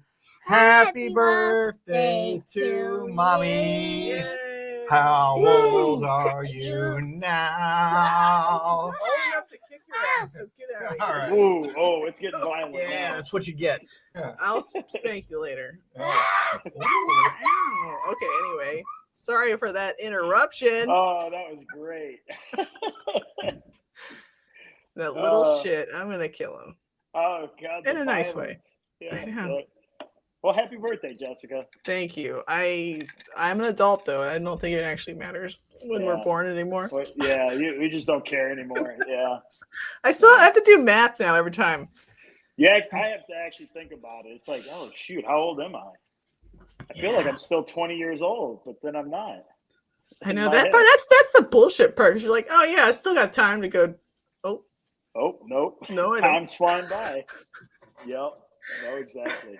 My body reminds me every time I get down on my knees or bend over, and I'm like, oh does this sound like snap, crackle, pop? That or just a real long pause. like a pause getting up, and you're like, oh, geez. Might go right back down again. Oh, Lord. Thanks for all the birthday wishes. I don't know. I don't know. Birthdays are weird now because now you're just like dying. You're senescing very slowly. You're not getting any better or smarter or better looking. Yeah. Just getting worse. You don't prescribe to that guy who's trying to look young forever or whatever it is. He blood transfusion with his 18-year-old son, he's all kinds of. He needs to donate some of that extra money to Reptile rescues, is what I'm saying. Like, look at that. That's a good. Oh, there you go. Yeah. My brother in Christ, it's okay to die. It's part of life. Just give that money to something better. Right. That's where I'm at. Yeah, I don't get why people want to try to conquer fucking life in general, as far as like trying to live longer and not die. I go, it's just a part of life. Yeah, and like, the sweet release of death, thank God. Right? I don't have to think about snakes' buttholes anymore. Right. Oh my God. I think I know he doesn't have the most favorable fan base nowadays, but Neil deGrasse Tyson always said, if I lived forever, I wouldn't have an urgency in what I'm doing now because I could always just put it off till tomorrow. So I always thought it was a pretty good quote to live by. especially us commoners.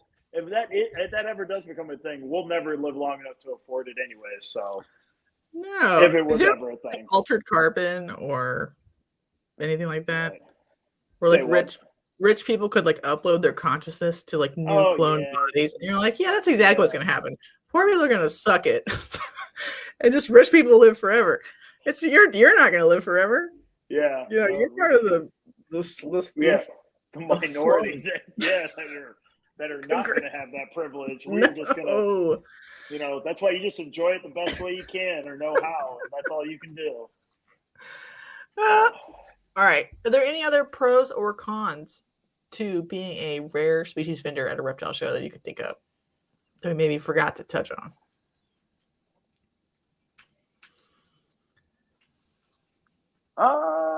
This is going to sound maybe kind of cheesy, but I will say the people I did sell miscellaneous stuff, particularly this past season or this past Southeast Expo, is how enthusiastic people seem about the species. That's Like nice.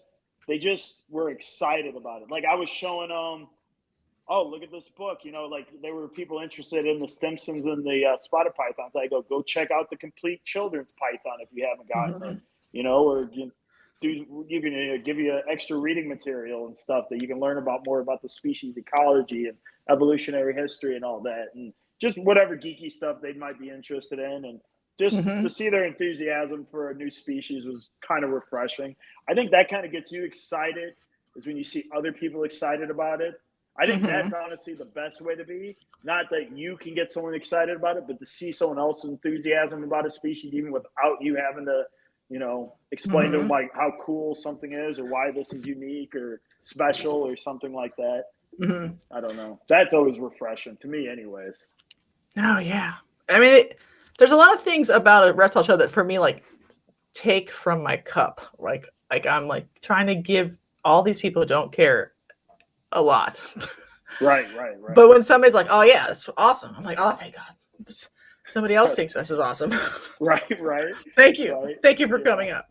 But and then honestly too, another thing is when you do a lot of, I guess it's different if you're doing a little bit more higher end species when it comes to that stuff. But when you're doing a lot of these like low range to mid range species, a lot of times, unless you're selling them in high numbers, which usually you're not when it comes to a lot of that stuff, you're usually not going to make a whole lot at shows, but you're at least you're getting more people introduced to the species, and more people are going to recognize you for those species as long as you keep working with them too. So that's another thing. Some people will like, I got a good example of this. So my mother used to breed a lot of sugar gliders and hedgehogs, but she retired from doing a lot of that stuff probably 5 years ago or so, and she still gets emails to this day about those species, those mammals and stuff. Like, hey, do you still breed hedgehogs? Hey, do you still breed sugar gliders? That's cool. Actually, and I remember one time my mom wanted to. This is when she was on like a real kick on getting a bunch of small mammals. Well, she made the horrible idea of getting Siberian chipmunks, and those things were horrible. I mean, they're exactly what you would anticipate those animals being: bitey, fast, and just nothing about them is neat at all. And she had those for such a short period of time and got rid of them. But she had one post on, I guess, the Facebook business page. And and this was like, this had to have been 12 years ago, 13 years ago she had them. And she still gets posts over one post. She still gets messages about, do you still have Siberian hamster or chipmunks? And I'm like, my God, over one post. And they still ask you if you have these things.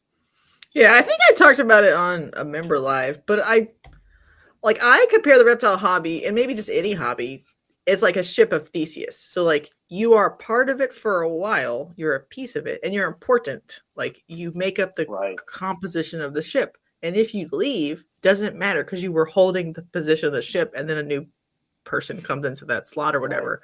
But you were actually like really important to the whole ship existing while you were here. Some people get out of them before they can even leave that kind of impact on the species, So they prematurely, you know, get out because of, for whatever reason, and then, you know, they never, I don't know, Right. whatever your gain would be, if you're financially or just trying to gain popularity in a species you genuinely like, you know.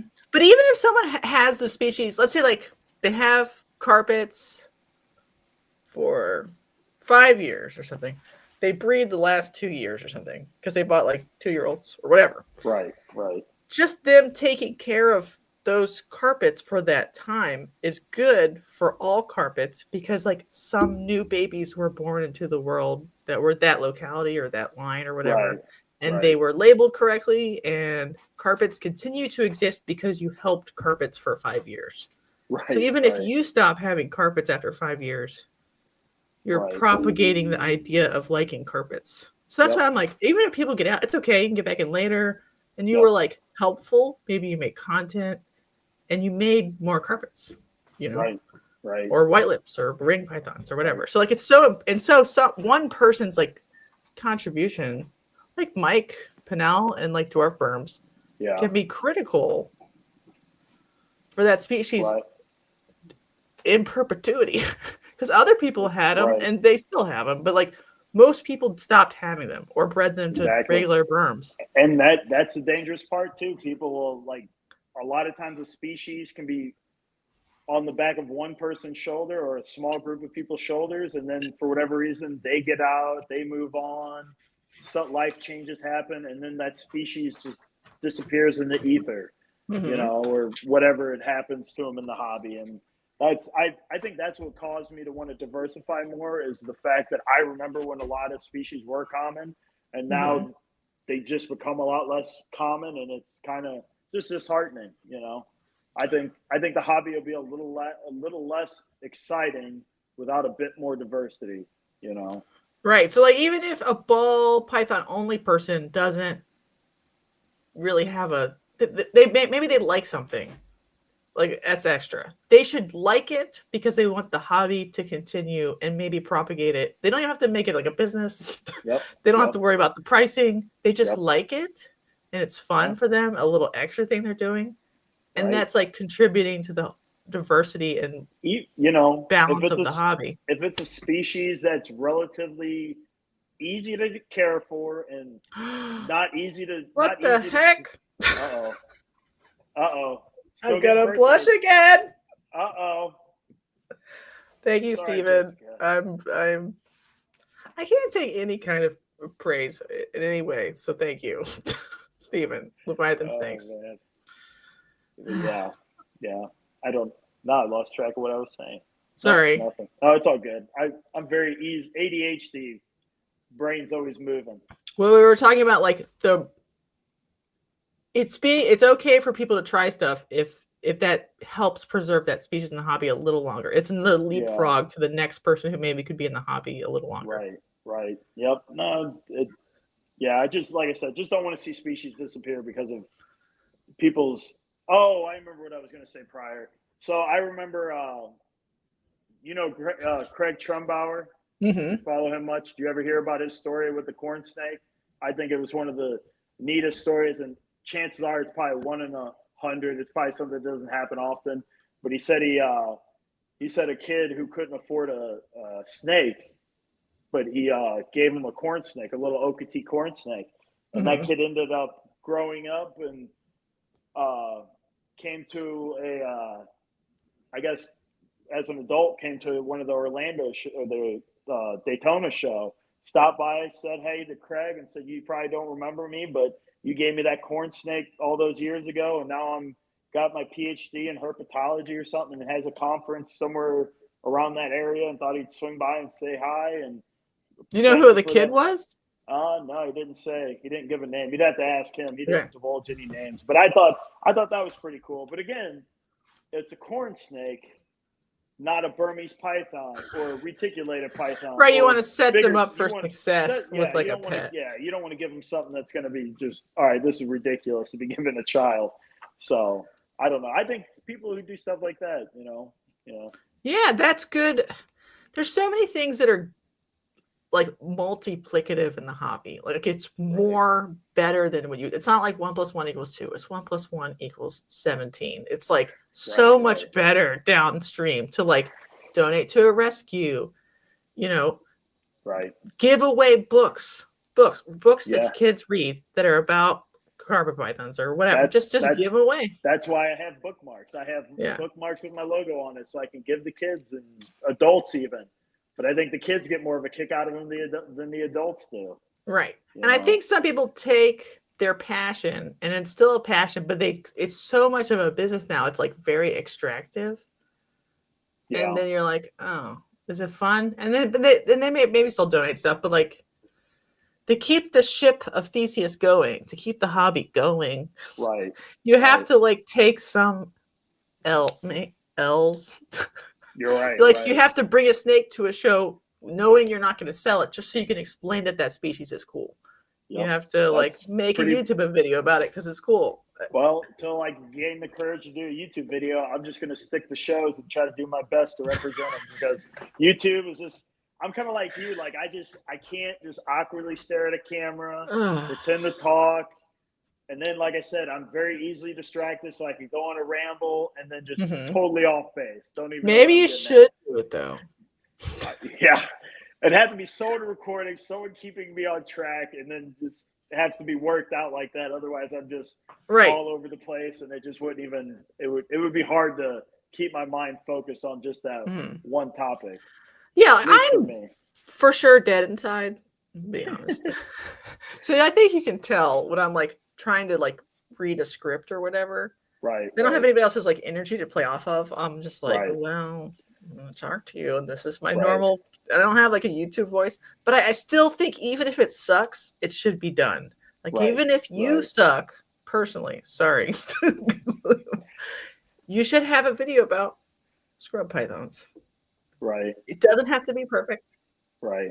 Perfect is the enemy of good. I want good because that's good. Right. You know, I always all right. So this is where I kind of fall short.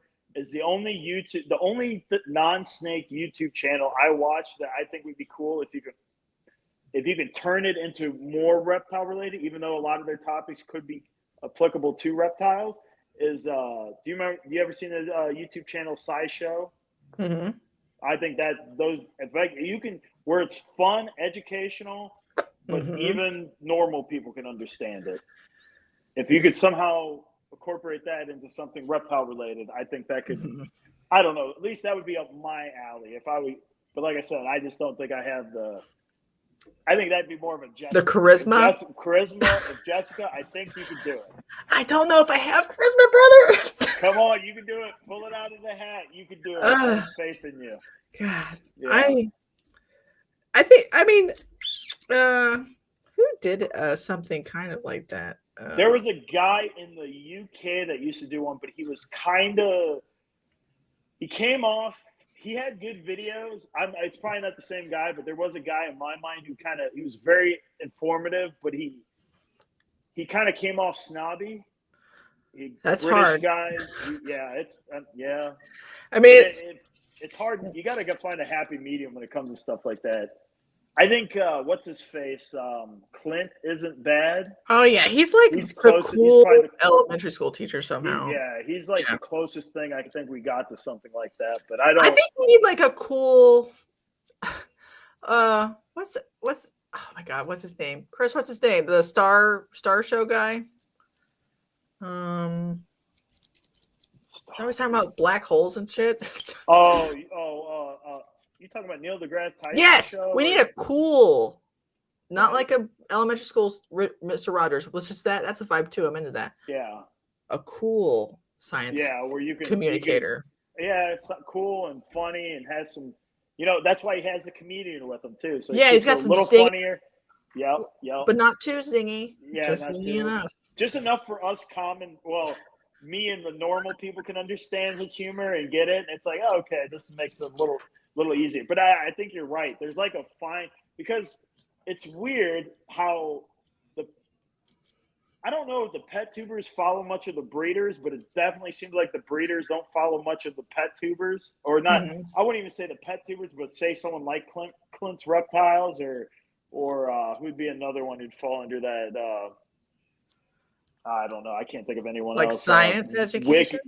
That or like Wiccan's Reptiles, not disease science, but like someone who's more of that the pet General side, audience. or pet side. There's not like a group, like not all pet keepers I'm sure follow Justin.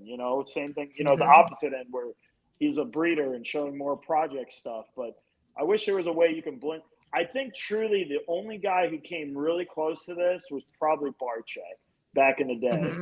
That I remember he united a lot of species keepers, breeders, all kinds of people watched his. But at the time, he was the only big YouTuber. So unless you watched like Ralph Davis or something like that, but as far as someone big at the time, he was the only one who kind of had all those kind of videos.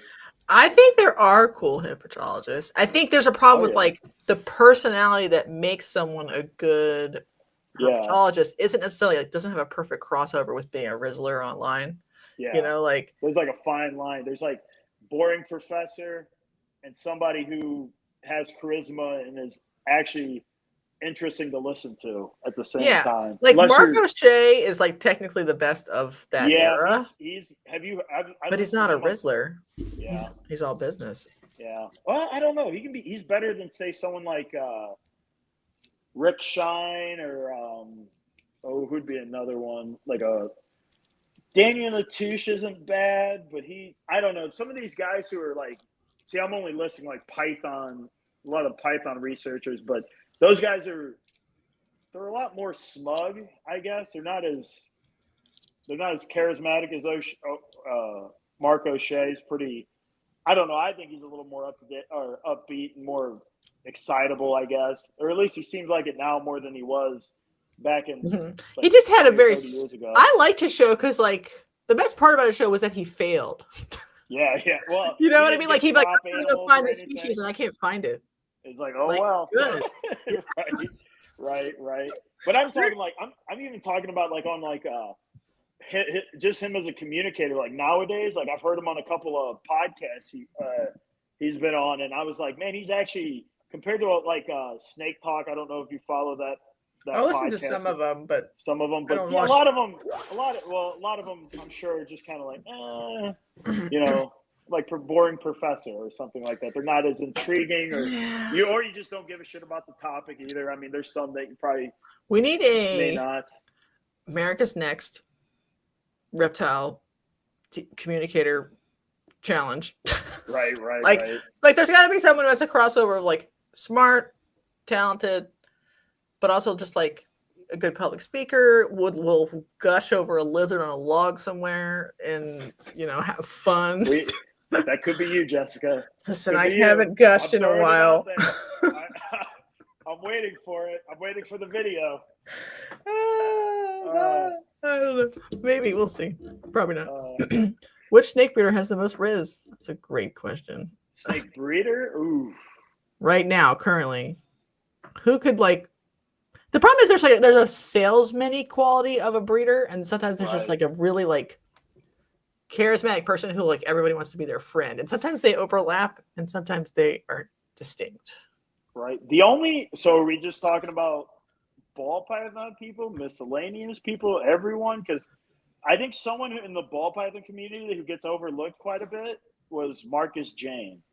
Marcus Jane is actually probably the Rizzler in his own way. Well, he actually would have pretty accurate science-based theories on stuff. Whether he actually read papers or not, like the Del Nardo papers on python egg incubation and care was very similar to what I'd hear Marcus Jane talk about.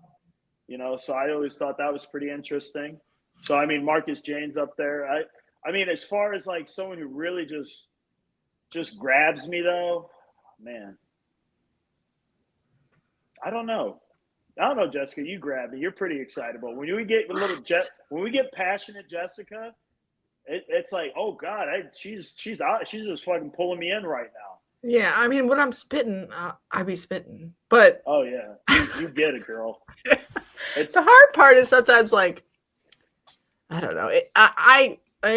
Jennifer makes this comment. It's you can be good at science and you can be competent, but you're not necessarily a good science communicator. Sometimes I think like on accident you weaponize your own. You become pedantic, and like that's not good either. And I think I'm bad at that. So like it doesn't matter if I have a pop off. Sometimes I'm a bitch, so I don't know. Thank you, Lisa, for the super chat. I don't know why you guys keep sending me money. It makes me upset.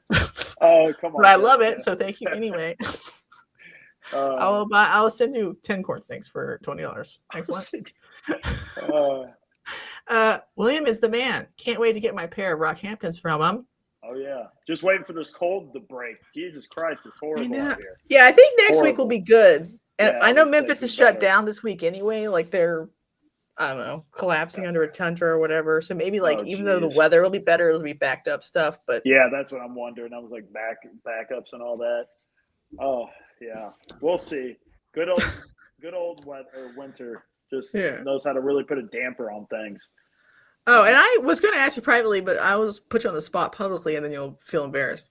Uh-oh. But would you like to be one of the first people to do a showcase live? This is like, I did the auctions for a while, and they were okay. But they're falling off a little bit. So instead of doing that, have somebody come on to show like 10 examples of for sale animals live. And it's on auction, but you can say the prices because we're on YouTube. And you're like, these 10 carpet pythons are for sale. This is what they look like. These are why they're cool. This is their line. And so it's like a reptile show from the comfort of your home. What do you think about it? Oh man, I would do it, but the problem is I might get lit up, so it might ruin it for me. People will be like, ow, or they're just like, I don't know. And you can probably keep them on like a piece of spider wood or something. Just like set them on there and just be like, look at this. And then like your way and look at this. And then you could describe it, and then it'll be up forever, and they could buy it from you. Yeah, no, I'd be game. All right, thank you. Yeah, I thought you would be good because you could do do carpet python night, or whatever, or white lip night. You might also get lit up for that, but yeah. Do tiny pythons, do all tiny python night, or do mix, whatever you want. As long as there's good cleaning in between, I'll even throw in like a ball python. Like, bitch, still got ball python. You thought it was just everything else but? Right. Well, that way, because we've been talking about it, because I like the auction because you could show like 20 animals and maybe sell 15 of them, clean out your rack, and that was good. But like the prices weren't really good. But now we're just fixed pricing, but it's just a show off session, but it's for sale inventory. And then people could like still watch it later and message you. Right. Yeah, because I'm always trying. I'm always trying to like. It's not like I'm not going to try to rebreed those species anyway. So even if I don't have them, hopefully I'll have more of them this upcoming season or something like that. Mm-hmm. Hopefully, we'll see. Will's hiding from his wife. That's a good idea. I thought that's what the day job was for. I just can't take positive attention. Sorry. Okay, Lisa was kidding. No, there are some. It's just more about like getting people.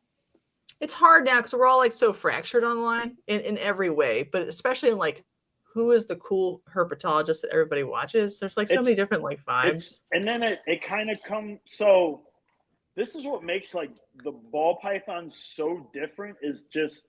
If you talk about most other pythons, usually they're all in consensus that say Daniel Latouche is a everyone generally likes Daniel Latouche, and he's a python guy. He does a lot of research on the Australian, Indonesian pythons, and if you're a big Australian fan, Rick Shine's probably a guy you really look up to, especially if you're an older guy.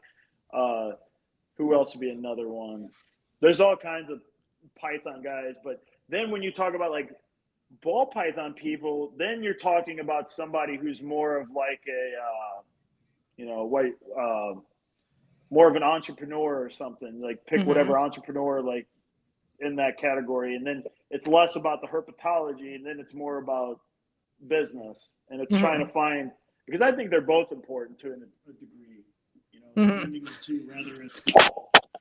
Yeah, I don't know if we even. There's an echo. Then I think having I some lost. kind of good. Uh-oh. Is it being Wait. bad? Sorry, headphone died. Uh-oh. You hear me? Did we ruin it? I can hear you. Can you hear me? Yep, I can hear you. Yep. All right. We still good? Turn your volume down a little bit so I don't hear myself. Okay. Sorry. All right. You're good. Look, Billy's here. What's up, Billy? Thanks for the happy Is that birthday. better? Mic check. Had to unplug something. Sorry. Mic Is that check. better? Can you hear me? Am I obnoxious sounding? You sound good. I think I can still hear myself. Can you turn your speaker down a little bit? A little bit more? Just a little bit. What about now? All right, I don't hear myself anymore, so it's fine. Okay, so good? All right. Lisa says Dale DiNardo was hilarious on NPR. Yeah, He's no, cool. he was the guy who did a lot of the research on like children python eggs. Mm-hmm. And like I said, I think honestly I was impressed with like we were talking Mark Mandek. I don't know if he actually reads those papers, but when you watch a lot of his videos he had on like python or ball python eggs or stuff like that, it was pretty interesting how I don't know if accurate's the right term, but he had pretty similar results to what DiNardo had on a lot of his papers. I thought was pretty interesting. Not exactly, but pretty close. So Yeah.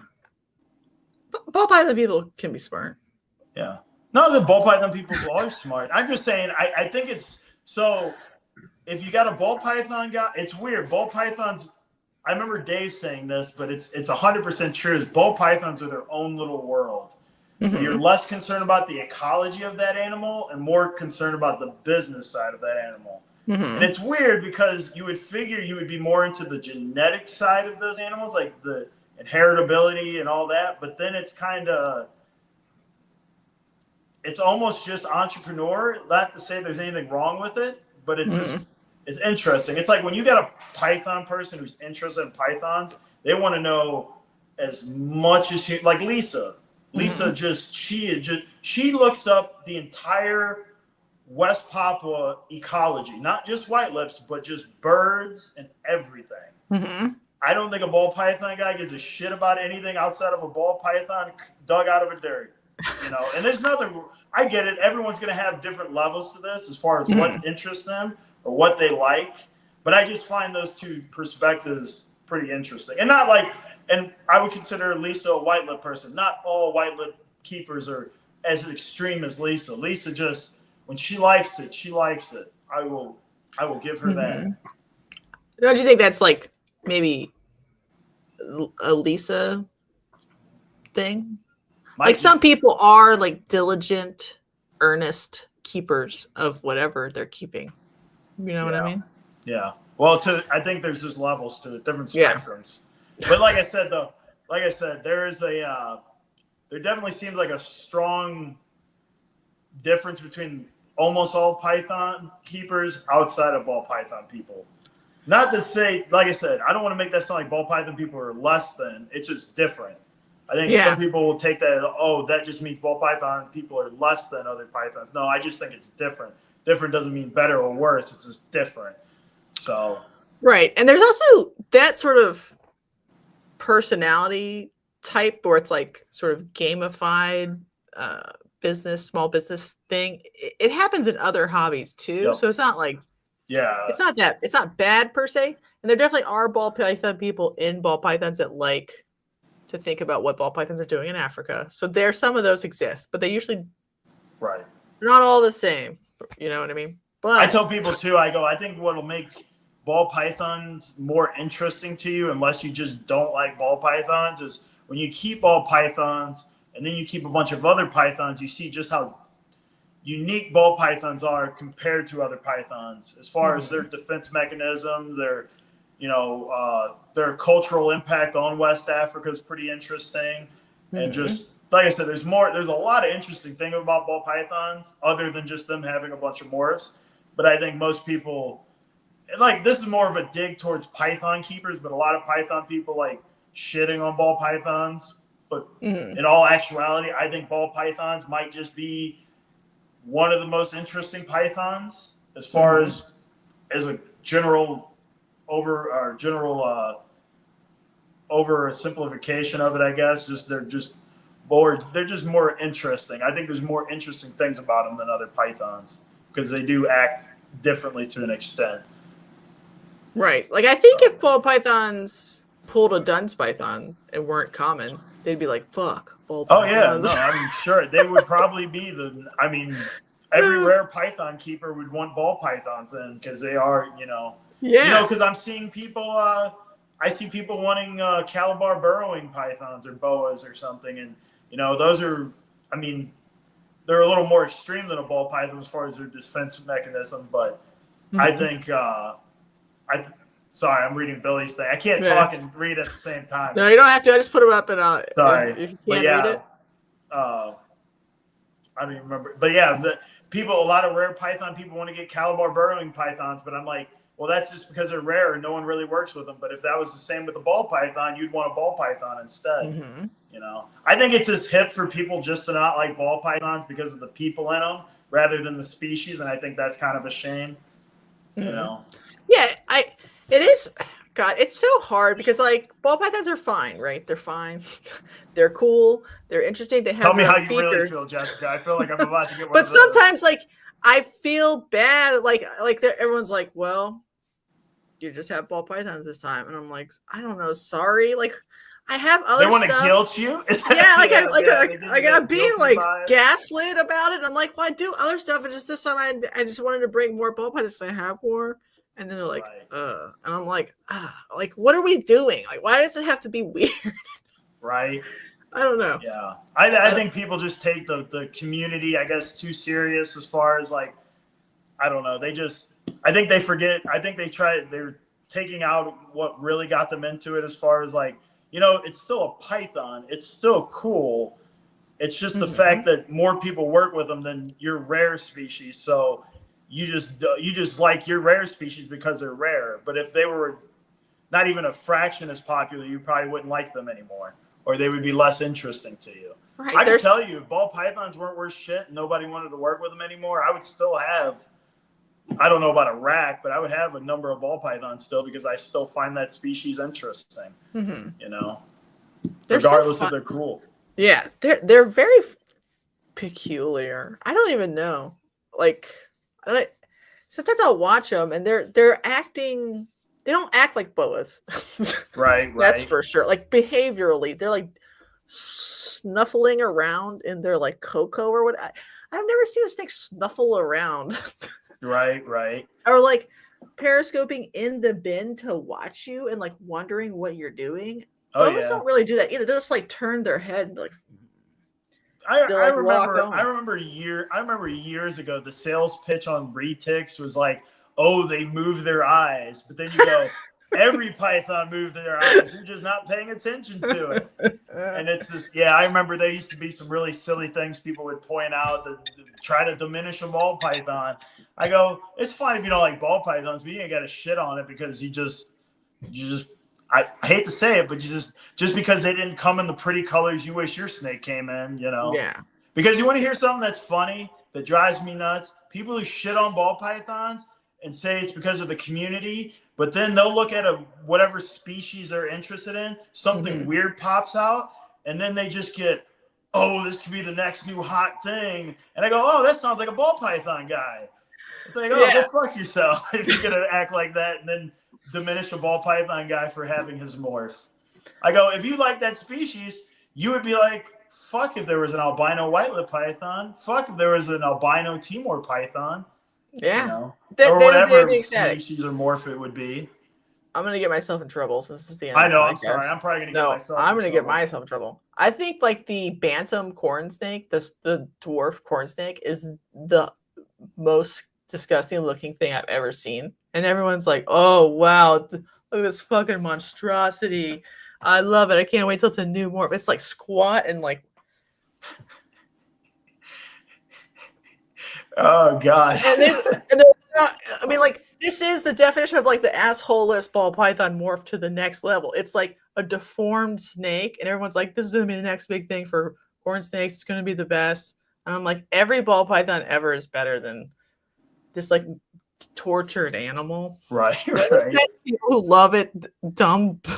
And she hasn't proven it out yet. And maybe it's not genetic. Like, please, Jesus, I would love it if it's not genetic. But everyone will do something because they think there's a hot new morph, even if it's like a tortured animal. So that's way worse to me. What blows my mind too is when you clearly see something that's in another python and it's not genetic, and this other species that popped out with the same color variation, like that calico.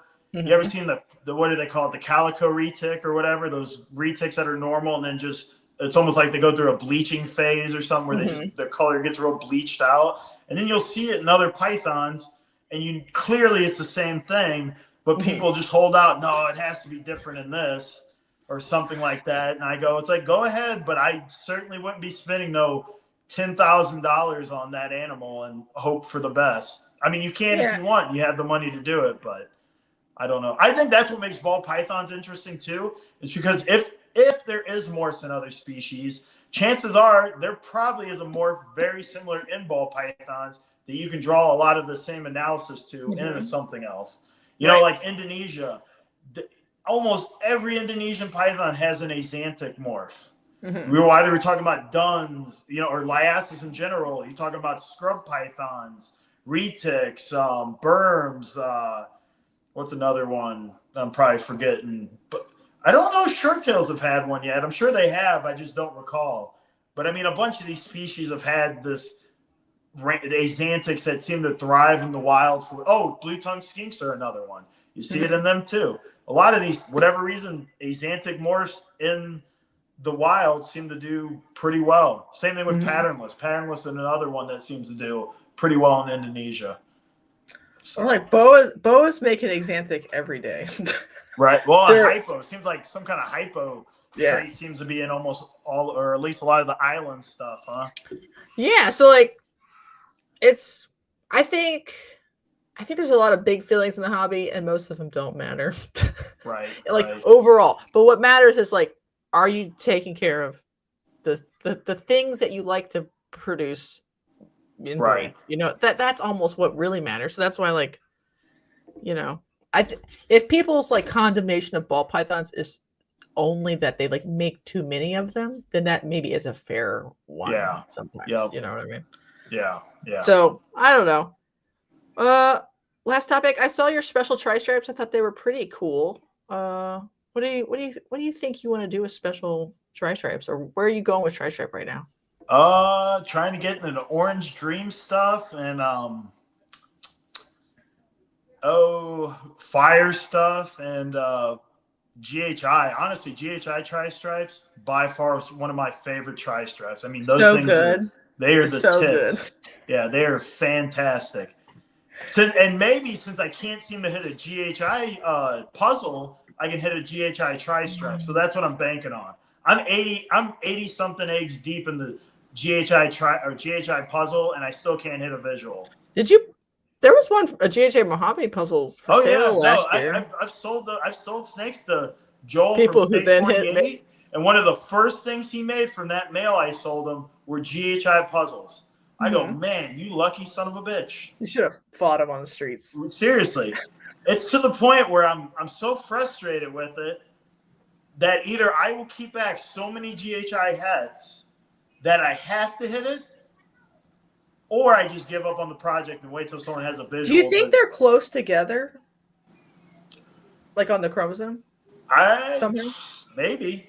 I don't know. It seems like other people don't seem to have just have shitty luck is what you're saying. I'm thinking so, because, first thing people say is, are you sure they're heads? I go, yes. First off, I made the heads. And when I breed the animals, I get puzzles and GHIs in those clutches. They just never this one and the same or combination of the two. So, do you think some of the puzzles that are on Morph Market right now are actually just Cryptic's het puzzle or Pos het puzzle? I sometimes wonder that. Maybe you have some GHI het Cryptic and maybe that could be true. I will say I got one tested for puzzle, and it came back as het puzzle. So that's good. We'll see. So I'm breeding a GHI that I haven't gotten tested, but I've gotten puzzles from. So We'll see, but I don't know. I'm debating about just holding back as many GHI hets as I can, and hopefully hope for the best. Because I like GHI, I just have horrible luck with GHI puzzle stuff. It's ridiculous. I seem to do better. Maybe what I need to have is just a shitty clutch of just 2 or 3 eggs, and I usually do pretty well. But when I get a decent number like 6 or more, it just never. And I can get like I don't know, 15 or 20 eggs of them, and I never do well. It's always when I have the few eggs, and it's like, ooh, I can usually get the combination of that in there usually. Have you made many super GHIs? No, I haven't yet. This will be the first year I try. No, this will be the second year I've tried. Okay. Yeah, I've heard about them having complications. Yeah, I did a clutch. The Super GHI clown was dead in the egg, and the Super GHI whatever combo heck clowns or whatever, they were smaller than siblings hatching at the same time. Interesting. Smaller heads. Yeah. Well, I mean, like people produce super chocolates, and all the ones I've ever made were wonky, so I just quit making them. But then when I do, so yours were wobbly. Yeah, mine were. They had real bad head trimmers. They weren't so much. I'm sure they were corkscrewy, and I just didn't notice when the tubs were closed. But when I'd get them out, they would definitely do the head trimmer thing where they would sway back and forth type of deal, like they had stability. Do you think stable is actually chocolate? I'm sure it is.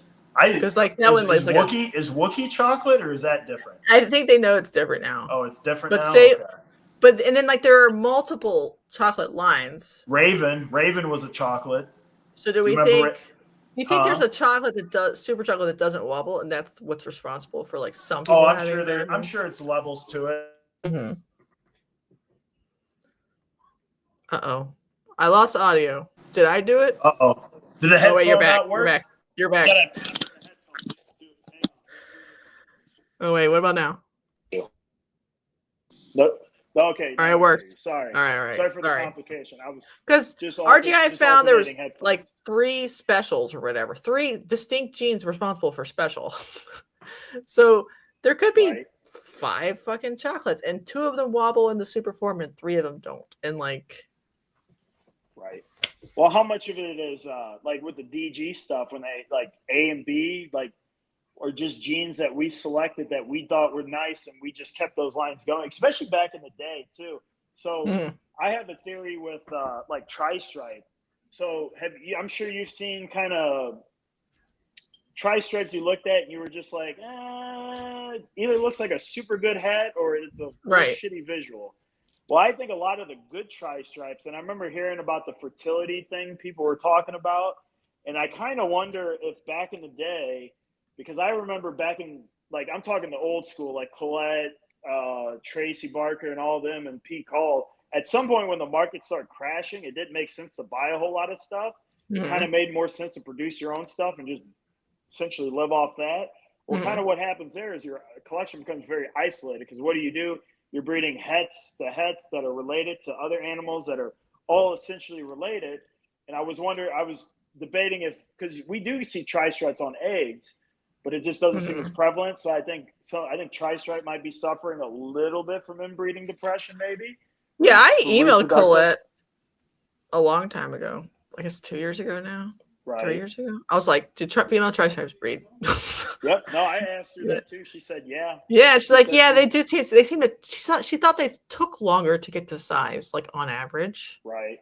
And I was like, "Okay. I mean, fuck it. I have single gene whatevers that took 6 years just because." Yeah. No, I've had that. I have a female tri-stripe now who she'll build follicles, but then just reabsorb. But she'll only build like 4 follicles, and she's big. She's probably, I don't know. I don't hardly weigh snakes, but if I had to guess, she's probably over 2,000 grams, 2,500 grams, something like that, within that ballpark.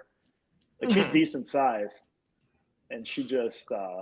But how old is she? Female. Oh, she's a 2017. Oh shit.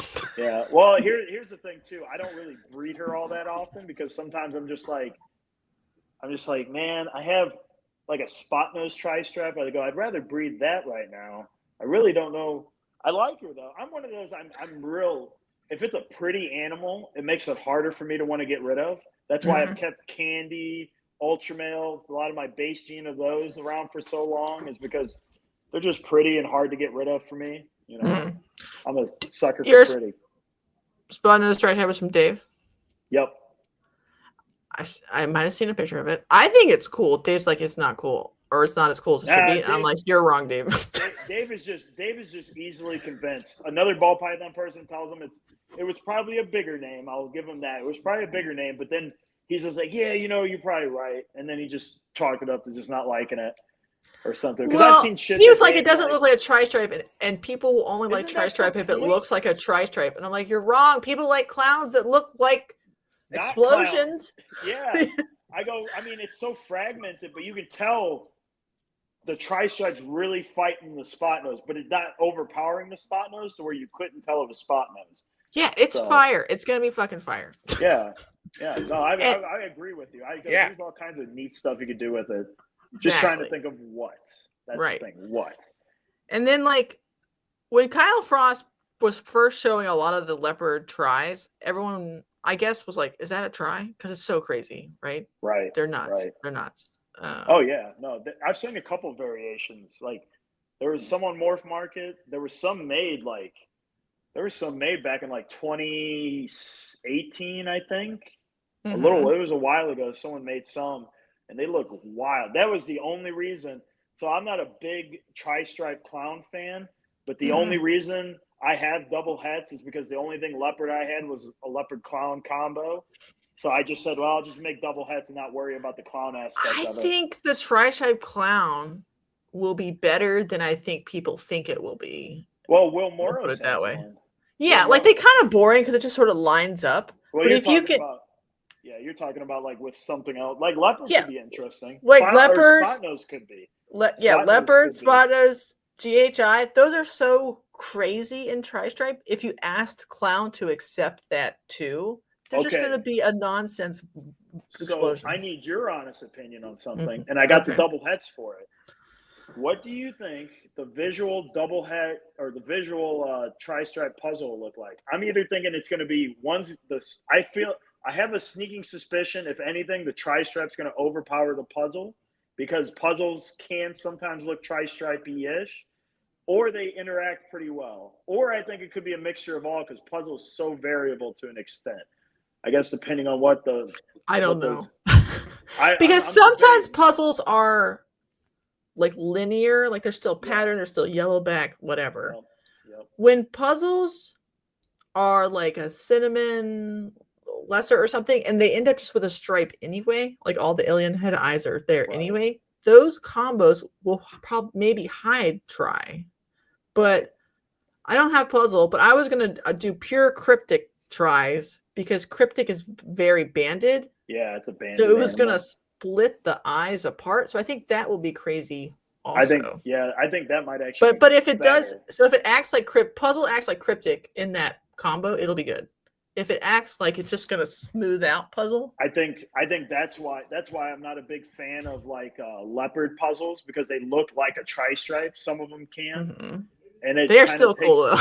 They're cool. Well, see, to me, but then someone made a spot nose leopard puzzle, and it just completely took everything away. Like it was just a solid striped animal, and I think it was like too much.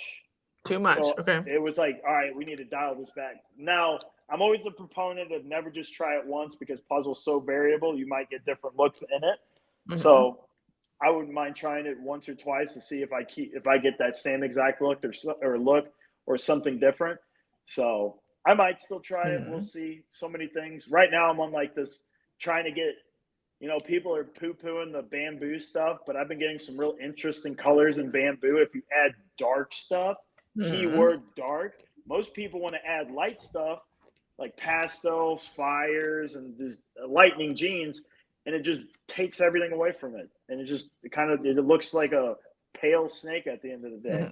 But you get some really, really unique colors when you start adding like blackhead, mahogany, stuff like that. Yeah, those ones are very cool because they'll have like a dark mouth and face. They look like Siamese cats. Oh man, like to me. Well, I mean, and I'm into that. Some of them will have like almost like a green hue to it. Like some of my blackhead bamboo calico het puzzle stuff is almost like it almost would have like a greenish blue hue. Do you think to it. It's Red real Gene weird. is making it green? Or the Red Gene? Yeah, Ooh. like you think that specifically? I don't know that or the calico, because calico has a lot of oranges and reds, and depending on the. So I don't know. Maybe that's influencing anything as far as colors or coloration, because they have a strong calico. Generally, has a strong reaction with the leucistic complex usually. So I don't know if maybe that's causing the colors to be real. There's real actually. like that. I mean, you might know this or not, but there's actually like halo and green blotch in corn snakes, which is a gene that controls color underneath the splotches that you only see in like amel combos, amel or snow combos. Oh man, and that's so like it makes him green, right? Green where the black would be, and if it's like homozygous, the whole thing becomes green. So you can have like green and pink or whatever. But that's its own separate gene that's only revealed. So maybe there's a green gene that's only revealed by being a high white Bell complex gene. Right. Well, and I'm sure that. Well, haven't you a lot of the what were they? Inchy blackhead hypo stuff tends to be really green look, at least from pictures. I've never seen one in person, but in pictures they look really green. Inchy hypo just looks green. Yeah. Well, blackhead seems to just give it like it like enhances it, like gives it a real nice. Well, standard green look. I don't know how else to explain the pattern. The alien heads, anyways. Right. Well, somebody is drunk because like hypo makes green and blues in ways that are. I don't know. People need to be interested in that right away. Because like, what the fuck? I've seen some. Ben used to have just a bunch of really old, just hypo, different lines of hypo, and he would have one. He would have some that were almost like a greenish yellow color as an adult. I'm talking like 3,000 or 4,000 gram females, like big females. He'd have some that were almost like that, almost like a steel blue look to them, like almost kind of like I remember that years ago. Mark Petros had that. What did he call it? It was like a hypo, but it was like he called it the blue something. It was just like a certain variant of hypo. I don't. It's not any. It's not a mutation. I remember that was back when any little thing would trigger someone into thinking it was a combo or a new morph of some sort. It didn't take much. So, but yeah, no, I've seen all kinds of hypo. Definitely is a. But I tell people all the time, hypo is probably in everyone's collection because I have hypo in my puzzle stuff that just popped out, just out of nowhere. I was popping out hypos because I remember years ago. Nobody gave a shit about hypos. Nobody. People were paying more money for non-hypos than they were for head hypo stuff. It was such a weird. It could be the same exact combination, except one was head and one wasn't, and they would rather buy the more expensive non-head, which is weird. I don't know. Yeah, it doesn't make sense. I don't know. I guess the name hypo or ghost or I don't know. Maybe just threw people off or just didn't like the name, but now all of a sudden people like it. Yeah, it doesn't make sense. Like another one is fucking candy. I don't get why candy isn't more popular because it's a Leland with albino, and I'm like, so don't put it to albino. It's a fucking cool gene. I sit there and I'm just like, all right, there's ultra male, and then I think candy is like right below it, in my opinion. I think those two are. I think ultra male is prettier to me personally, but then candy comes fairly close. It's a close second. Pretty good. What? Do you like Monarch better than Ultramel, or have you not looked at it enough? Maybe not enough. Okay, this. I see a lot of. I saw some at the expo this past weekend, and they didn't do it for me. I sat there and looked at them because I think people are falling into that same problem they did with bamboo, where you just add light genes to it, and it kind of defeats the purpose of that animal. And it just looks like an ultra male when you start adding too much light. Because I've seen the adverse effect with ultra male where if you add enough dark genes or add just a few, even just a blackhead ultra male can kind of almost look like what you think a monarch or look kind of monarch-ish. So that's why I'm kind of like, it's not different enough for me to want to spend that extra money on. I'm not saying it's not cool, but I think the hobby's just going ass backwards with like, all right, we're going to just add a bunch of light stuff to it. But I don't know. You think the hobby's going ass backwards with certain genes. I don't think it's all genes. Like do that. Everyone being very split in what they're doing now. Like congratulations, you're one of 5 people doing this particular triple. Like you just made those triple hits, but like who's gonna care? Because you're like, well, I made Candy, MJ, Pie triple hits. Like people just don't care. People just don't care because it's Candy. I know. Well, you know what I mean. Like there's too much division of like projects and interests now. Maybe. Well, I don't know. It seems to always. So what it looks like is like a lot of people will go into one like a Xantic DG clown or Pied or something. People will all chase that, and then add whatever little dinker genes or whatever little enhancer genes you want. But everyone will chase that, and then that's what ended up happening to the Desert Ghost Pied stuff. I mean, shit, it went from what $15,000 to like 3,000 and. I've seen them as cheap as 1,000 this year. I'm talking like this was maybe this might have been a year ago at Daytona. I remember it seemed like everyone who was taking a video at Daytona, like I said, this was a couple of years ago. It seemed like everyone had some kind of DG clown of some sort on their table. And I'm like, that's a problem is everyone chases this one combination or just a small group of combinations. And then they're just like laser focus on that. And then they flood that one. And then they wait for their Lord and Savior to come up with something different, and then they go, "Well, that's the next one we got to get." Right. Everyone that's true. That. But you need a quorum of people to be interested in something to just give it a price at all. Put their own twist to it. Like I think the problem is no one wants to. It's like they all convince themselves at the same time we need to add just these certain dinker projects, or I keep saying dinker, but these certain enhancer projects. And they all do it. It's not like one does it. It's like they all do it. And then they all go after the same thing at the same time. You know, like, right. Man, what's another one? Like maybe now I think most people want to do now because a lot of people have gotten excited over the Xantic DG clown. Now people want to take the clown out and put puzzle in it now, which isn't bad, but honestly, every puzzle guy is going to do that. And they already have a lot of puzzles to do it with. Exactly. Or they're going to do a Krypton version of it, which will look probably pretty similar to what, the puzzle version would look like. Or the, it's weird. People I thought Tri-Stripe would have been there by now, but I don't know. It's like people were hot and bothered by the Tri-Stripe for a second, the DG Tri-Stripes, and then it didn't fall off, but it's just like, the sizzle isn't there no more. I don't know. Yeah. It's like it's there, but it's not quite there like it was like when that first one was made over in Europe. Yeah, I don't know who has what right now, but it's like they don't even post update pictures for 3 years. Well, are they dead or? That's what I heard. That's what I heard happened to the original guy who did the puzzle clown, the one. In Japan, 2017 or 18, it was a hot second ago, and I heard that guy passed away or something, and that animal went somewhere. We need a rescue. Yeah, I don't know whatever happened to it. Who knows? That's what I'm saying. Like if a project wants to stay sort of just in people's minds, just an update picture every once in a while can do a ton to be like, it still looks nice. Do you think is that the thing that needs to happen, or is it this that? Because I heard Justin talk about this, and I can kind of believe it with the attention span of some ball python people, but it's like you always have to come up with some kind of new combination of it. And if there's not a new combination of it, it gives the impression that the project's kind of sizzled. But I think people are. That's a problem also in the ball python hobby is people are like running around with the chicken with their head cut off. They're like, I need to change my project.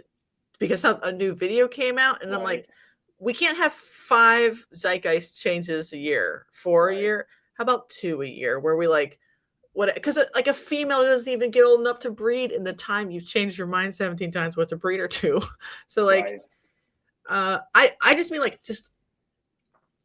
I don't know if we need a sizzle every time. Just an update picture. Like, this is what she looks like now.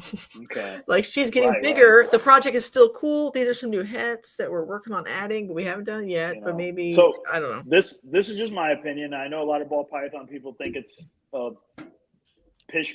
This is when ball python people kind of like piss on like someone like my vision of stuff, because I've heard ball python people do it. But I am a real big proponent on selective breeding. Personally, I take what I've seen in carpet pythons, blood pythons, literally every boas are another one. I mean, you see it in literally everything. But like when I breed puzzle, I keep a puzzle based off of a look I like, not the morph it has. At least with females, I think it's really important. If you're gonna have good at females, I think that helps offset where if you do have like a somewhat powerful het male, it increases your chance of making at least a certain look you have. And I upgrade my females, but it's upgrading based off of a look, not the combination. It sounds ass backwards from what most ball python people will tell you, because they tell you you're going to be behind. But I think if you're going to, now I'm not saying selective breeding is going to be the next $50,000 idea, but at least it's going to distinguish you for that project and those animals. Well, what's your favorite kind of puzzle phenotype? Blocky, like the connected lateral pattern. And do you want them to be like circle backed, or like? Well, circle back. You're talking about like with the actual like the jigsaw, the pattern, like kind of puzzle piece look. Where right, like or they're like touching each time instead of sometimes they're kind of bandy, like a cryptic. And I'm like, is that bandy, a cryptic? Just where it just looks like pieces connected down the side with maybe a few. I don't know what you would call them in the back, but I can't even think of what the term would be. Like a ladder look, I guess, on the back. Right. Those ones are still puzzles, technically. Yeah. That's the kind of look I kind of like personally. I like I've made a couple different looks. I made the cryptic look where it's like individual pieces. Well, maybe not the cryptic look, maybe more of like the pieces were all non-connected, but they're all like very puzzle-ish. But they have the neck usually always striped, but then the rest of the body's really broken up. And then I've had stripe puzzles where you get a whole striped back with floating alien heads. That's another look I've got. But either way, it seems like regardless of what you do, you're always going to get that neck stripe. It seems like in any of those look, you get some sort of neck stripe. It seems, I'm sure you could outbreed to get rid of that, but I don't know. I think you would kind of and like a squared off like sub saddle on the neck. It'll become really square, almost rectangle. Because I mean, you can get it where it's just real thin, just a line, just right down from the back of the jaw all the maybe like a quarter of the way down or something, or less. It just depends. But I kind of prefer the old classic, like the Sean Bradley's puzzles where they were just all connected on the sides with the ladder back kind of look. I always like that look. So that's the kind of line, like when I keep back a female, if I hatch out a female like that, I'll keep back a female similar to that. All right. Here's the thing. I don't know why it doesn't really exist anymore, but some of them have this feature, but some of them have it much more. And I wonder if it's a separate gene. Could be. And I call it crenellations, but some of them have such strong crenellations, it almost seems like distinct. Let me see if I can find one that's good. See, I don't want to shit on the look that I don't like, because I was about to point them out, but that would just point out a business, and I don't want to do that.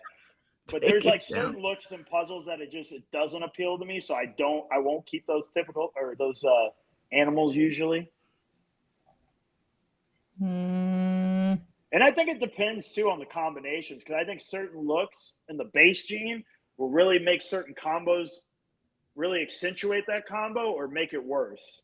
Like the look I like, if you add the leopard, would just it would kind of ruin. They would just work almost too well together, and it might just too striped. Yeah, or whatever. Too striped, and then it just to me wouldn't look all that good.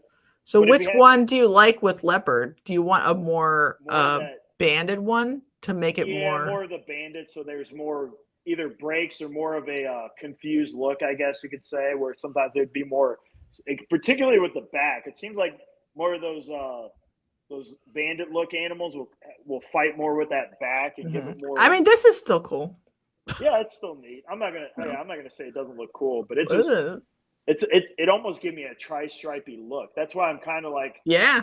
Hopefully the tri-stripe puzzle works well, but there's a little fear that it might be hard to tell. Mm-hmm.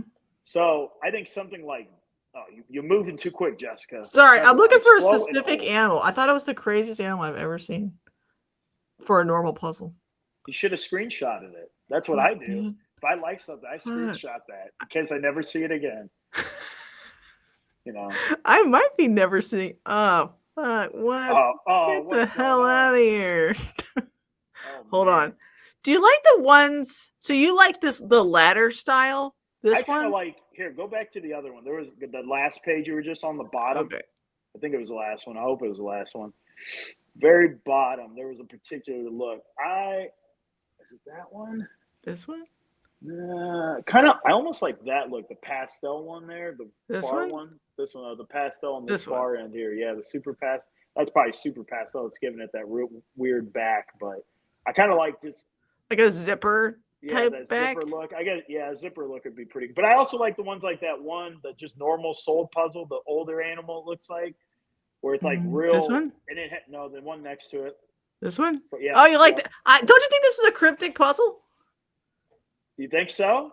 Could be. This fucking thing. Yeah, I could see it. But I like how it boldens the back too, where the back's real bold. Like a very yellow back. Yeah. Yeah, where it's not as dispersed as the zipper back one you were talking, or I was just. I mean, I don't know if it's a cryptic puzzle, but like it could be extra less eye stripe, like it's double less, I can't even tell. Is it anything there at all? No, nothing. There's a little like. As far as I know, that people were telling me that's an indication of a cryptic puzzle is the no eye stripe. Maybe. I can see it's a vibe. Got to get that. Is there a test for cryptic? I don't know. I think there is. Someone needs to go get their puzzles tested. I should probably get my puzzles. Well, I mean, if you made hets with that and you thought you were, and it's both, it's fine. But if you made hets with just a cryptic het puzzle or whatever. Right. Well, like we were talking about, though, I think there's certain puzzle looks that complement certain combinations well. Oh, is that a hurricane? No, it's just a puzzle. No way. I just like this. That would make me question every hurricane or trick puzzle I've ever seen. See, well, maybe it is, but it wasn't sold that way. But like all of these extra like crenellation, that is the look I like. See, I don't think I've seen a puzzle quite like this. I thought about buying this just to fucking have it. I don't even in puzzle. Damn. Like it's just crazy. Well, what is it? Is it a girl or a boy? Because I might get it. It's sold. Sorry. Oh, you damn it. Savage Constrictors had it. I saw it. I was like, this is the best. And the brother looks similar, but not as good as the sister. But this is insane. When I see, and this is what gets this is why I can see puzzle maybe never taking the foothold of the clown or anything else like that. Some of the real popular ones is because of how variable it is. Because honest to God, you can't tell me that if this wasn't, someone would have immediately go, oh, I must have hurricane or trick in my puzzle. Unless the guy did and he just doesn't know or something. I mean, truly, that would have. I guess it's possible, that this could be a trick puzzle, but like this thing is fucking nuts, and it's like the best looking version of it. Oh yeah, no, that actually might be. I love that back. I like how where it literally looks like little puzzle pieces. Yeah, it is the most puzzliest puzzle I've ever seen. Yeah, it's like the quintessential puzzle. Actually, now I think I found a new look. Seriously, I thought this was I would have thought this was a hurricane or trick or something at first sight. See, this snake's been sold for a long time, but like 2 years ago, I was like, this is the best fucking thing I've ever seen. Because it's like a puzzle, but it's really a puzzle. The puzzle is puzzle. It like really catches that. It really has that real puzzly look. Maybe yeah, I like it a lot. Has the parents too. Messenger, I don't know. See, and something like that, I think would look like that particular look. If Tri-Stripe was working with that, could be really interesting. Yeah, because sometimes you know how Tri-Stripes eye stripes will wobble, and sometimes they'll be straight. Yeah, and I don't know why. But like, if you could make like this wobbly third stripe that's like gently moving around a puzzle piece back matrix. I don't know. That'd be fun.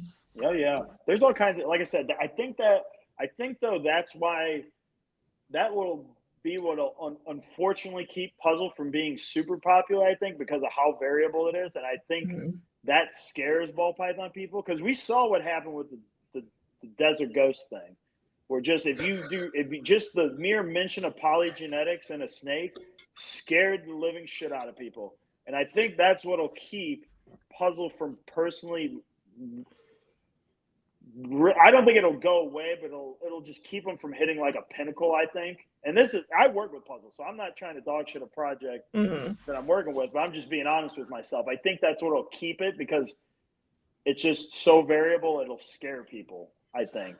Yeah, I guess it's like, or it's hard to sell animals to people when the phenotype isn't fixed, because you don't want them so fucking inbred that they don't have eyeballs or whatever. Like, this is a problem with, like, I don't know, ocelot carpets and all kinds of things. So you're like, well, it's from the line, but is it the thing? It's not the thing.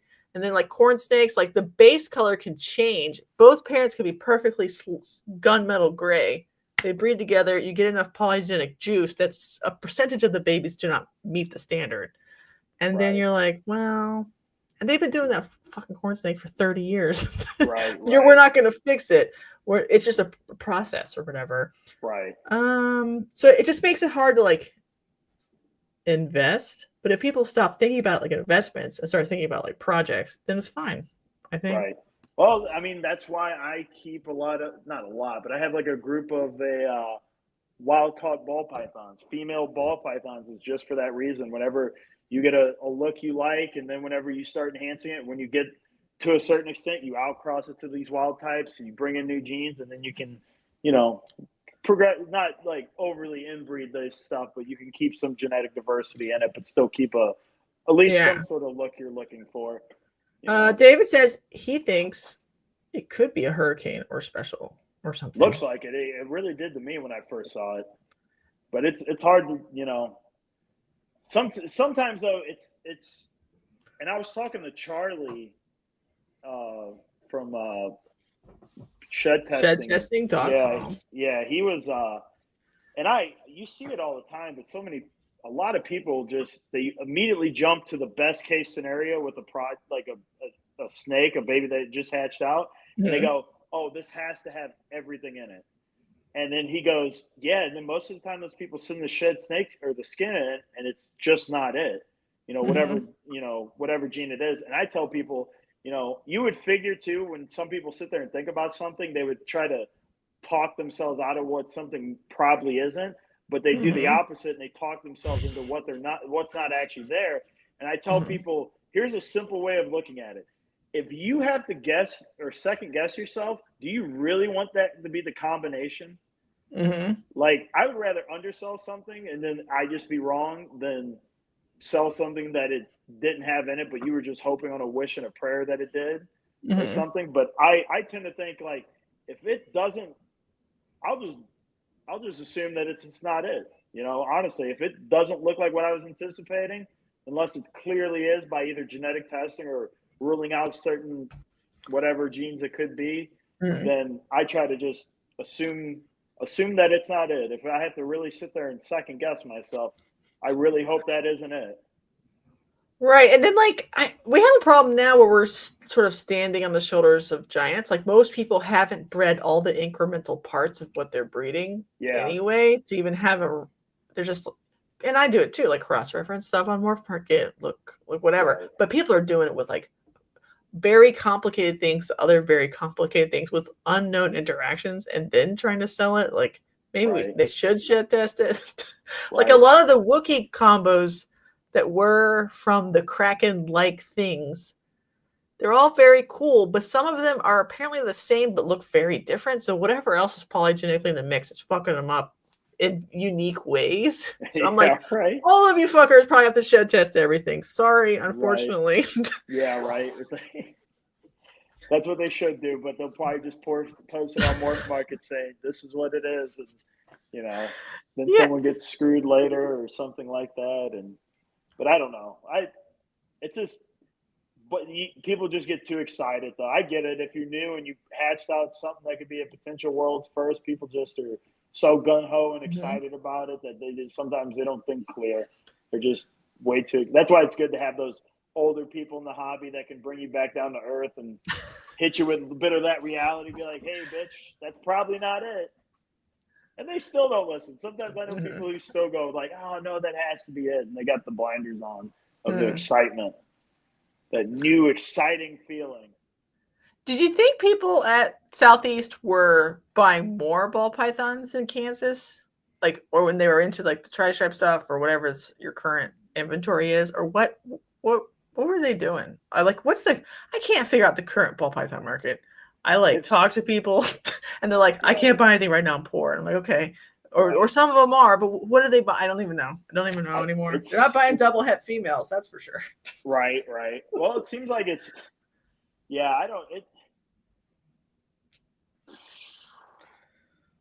I will say my sales are slow with ball pythons, but that's because I'm still not pumping out the double recessive stuff yet.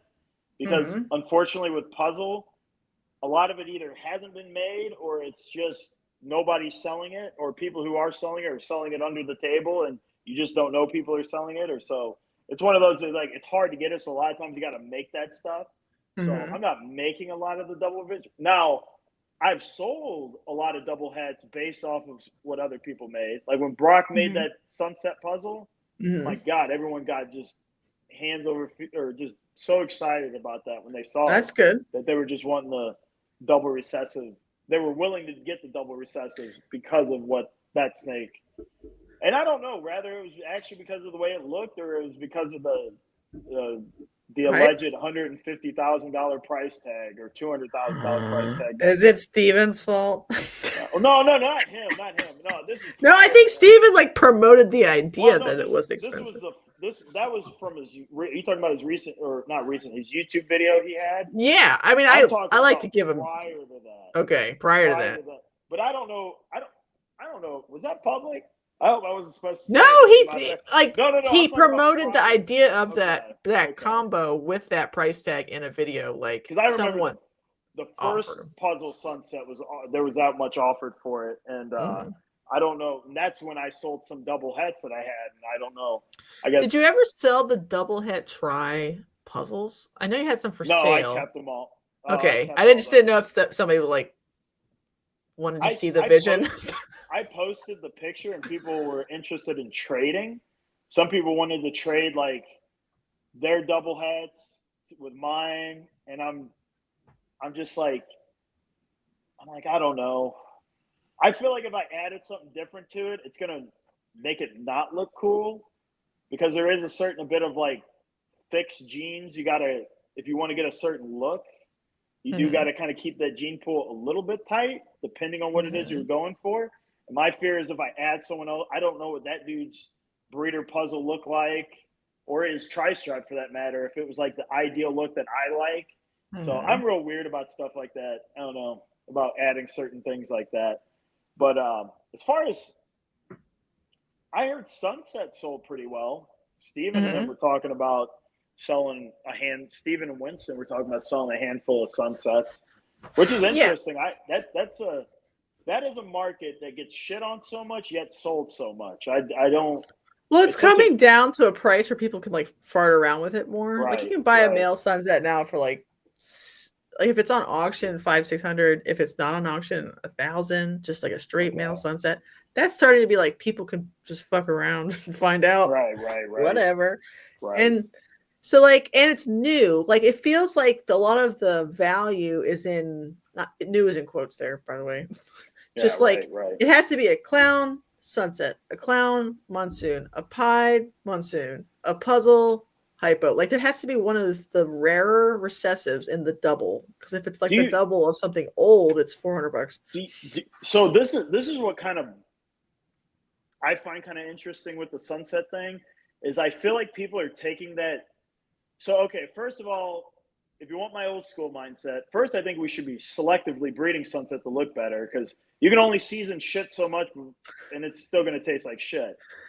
I work with Sunset, so I'm not telling people not to work with Sunset, because I work with Sunset.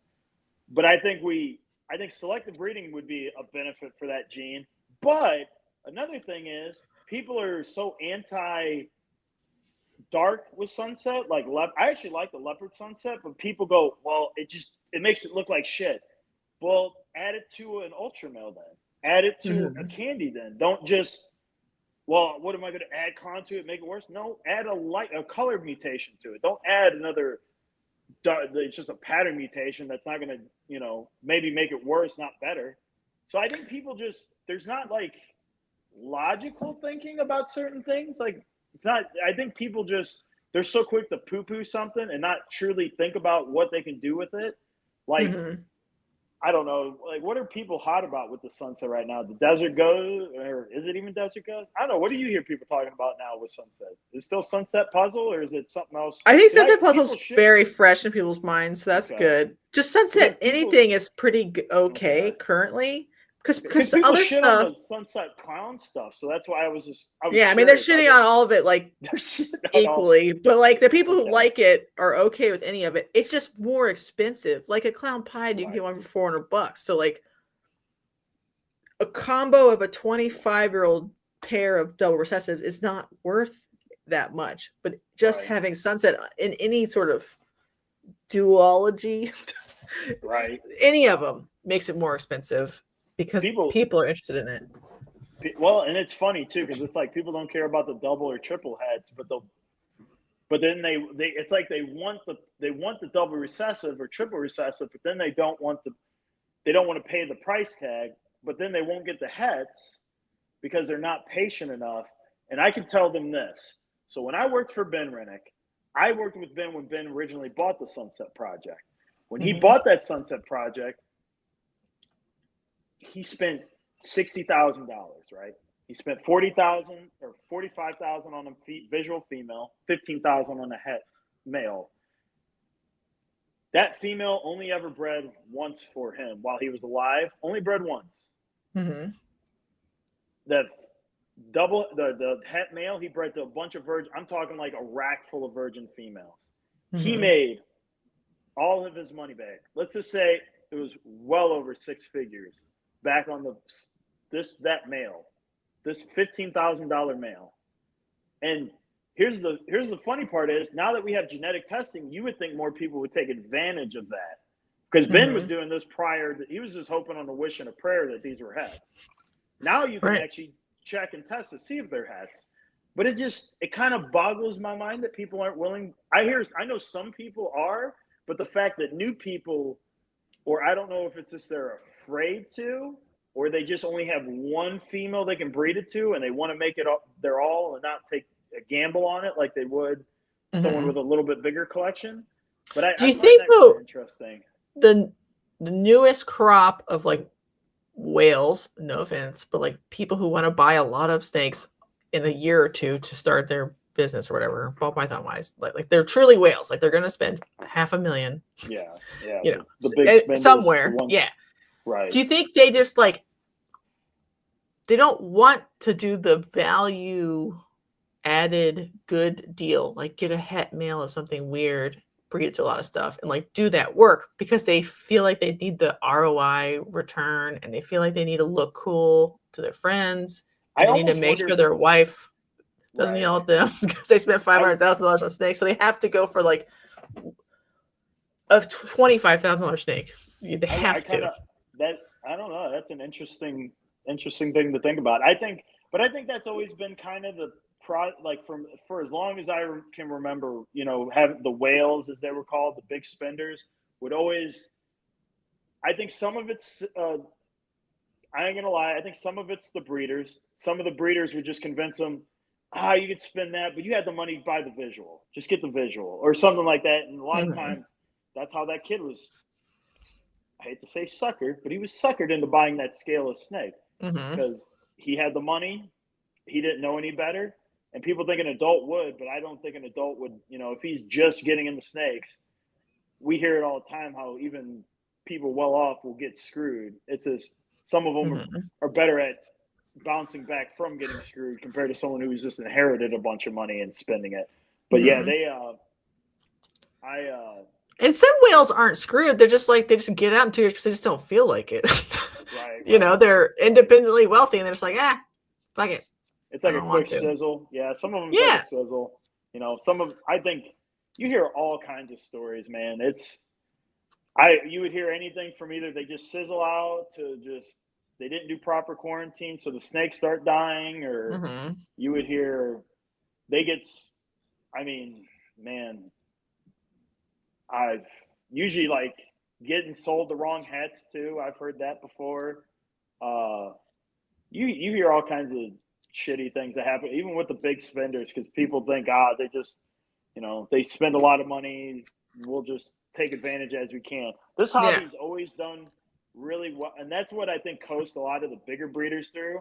I'm not saying all big breeders are the same. I think this crop of new big breeders are a lot more professional than they were like 15 or 20 years ago. But this, it's this hobby with the big breeders always do well with those, big spenders. There's always a handful of big spenders. A lot of us smaller people may never hear about them, but there are at least a handful of them a year that always come in. Maybe not every year, but every 2 to 5 years or something, you'll hear about, and if you're in it long enough, you will hear about it, or you will be a part of it at some point.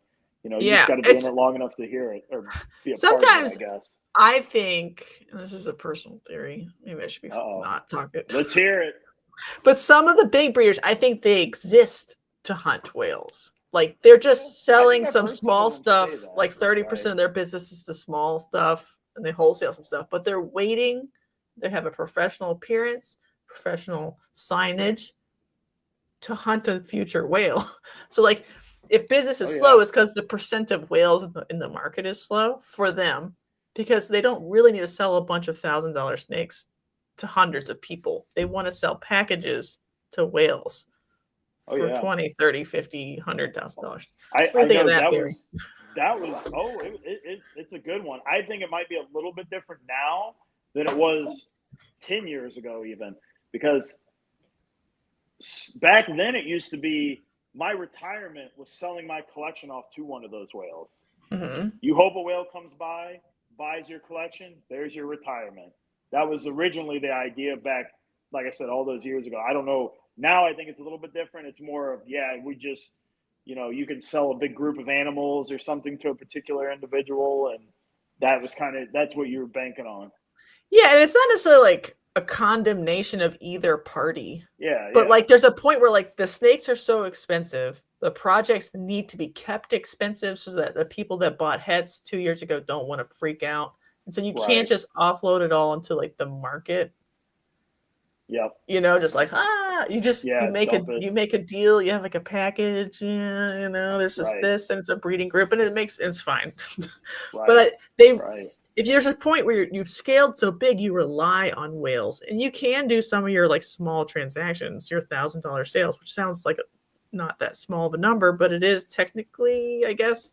But like, I don't know how much like the ecosystem supports in general. In general, how many whale hunters per cohort per year? I think luckily the ball pythons can definitely handle the most by far. Like, because I remember who was it? Altitude said it best. He said the market could only handle like 1 or 2 big crested gecko breeders, and then that's it. Then it has to essentially a pyramid where everyone else, But the thing is, I think the pyramid's always cycling, or it's always changing in and out for the most part. Like there's never a set guy who is always on top. There might be there for a long period of time, but Justin is still a human. He will have to retire at some point. This isn't I'm not even saying Justin's going to fall off. I'm saying even if he sticks it out to the end, he's either going to die or he's going to have to retire. There's just or the hobby disappears, something like that. Yeah. It's always going to cycle. There's never going to be a set guy who always is going to stay there infinity or whatever. So, and then, like I said, even in there, like we've seen it from the 90s. You had Pete Cole, who I would arguably say was on top of the pyramid. Then he got cycled out. Rolf Davis went up there. And I'd say Brian Barczyk at some point was up there.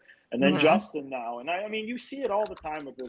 And then you got the people who stay in the limb. They stay like where they're just up there, but they're not the top guy. Like Marcus Jane, I think we brought him up a lot, but he's kind of that guy.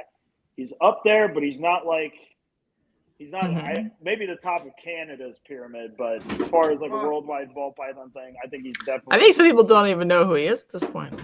Oh, you think so? Yeah, maybe. Like babies. Yeah. Like, how long do you? I think like a customer on average is in the hobby for 2 years, like totally in and out. Like your average customer, not the good one. With the whales, that's kind of what the hobby gets, an influx of money, and then they get out. That's usually kind of how because if all these whales stayed in, I mean, it would be pretty rough. They'd be fighting in the streets. That lawsuits or something. It'd be ridiculous, I'm sure. Well, but I saw a collection for sale in it was still the pandemic was still happening. So maybe like 21, late 2020 or something. And this person was like a PA, a physician's assistant. So they're not a doctor, but they have like kind of doctor-esque money. They had easily spent at that time $150,000, never bred any of it. Just they had to move because they were doing something. They're just like, whatever. And so they were selling the balance of the collection for $40,000. It was visual sunsets, all this stuff. So like technically like the churn and burn of someone dumping but not being able to like produce feeds the system. Right. Even like straight up customers, like I want one couple of pets. I want to go to a couple of years worth of reptile shows, enjoy the hobby, leave. I think they even get out. Oh yeah. In like 2 to 3 years. I think the problem with that, I think that community is just because they want to have the same setup as a big breeder. So all these rack systems, but you have such a small collection, so you don't really get to interact and see your animals that much. And I think that is ass backwards. I think if you're going to keep such a small collection, why wouldn't you keep them in enclosures so you can see them?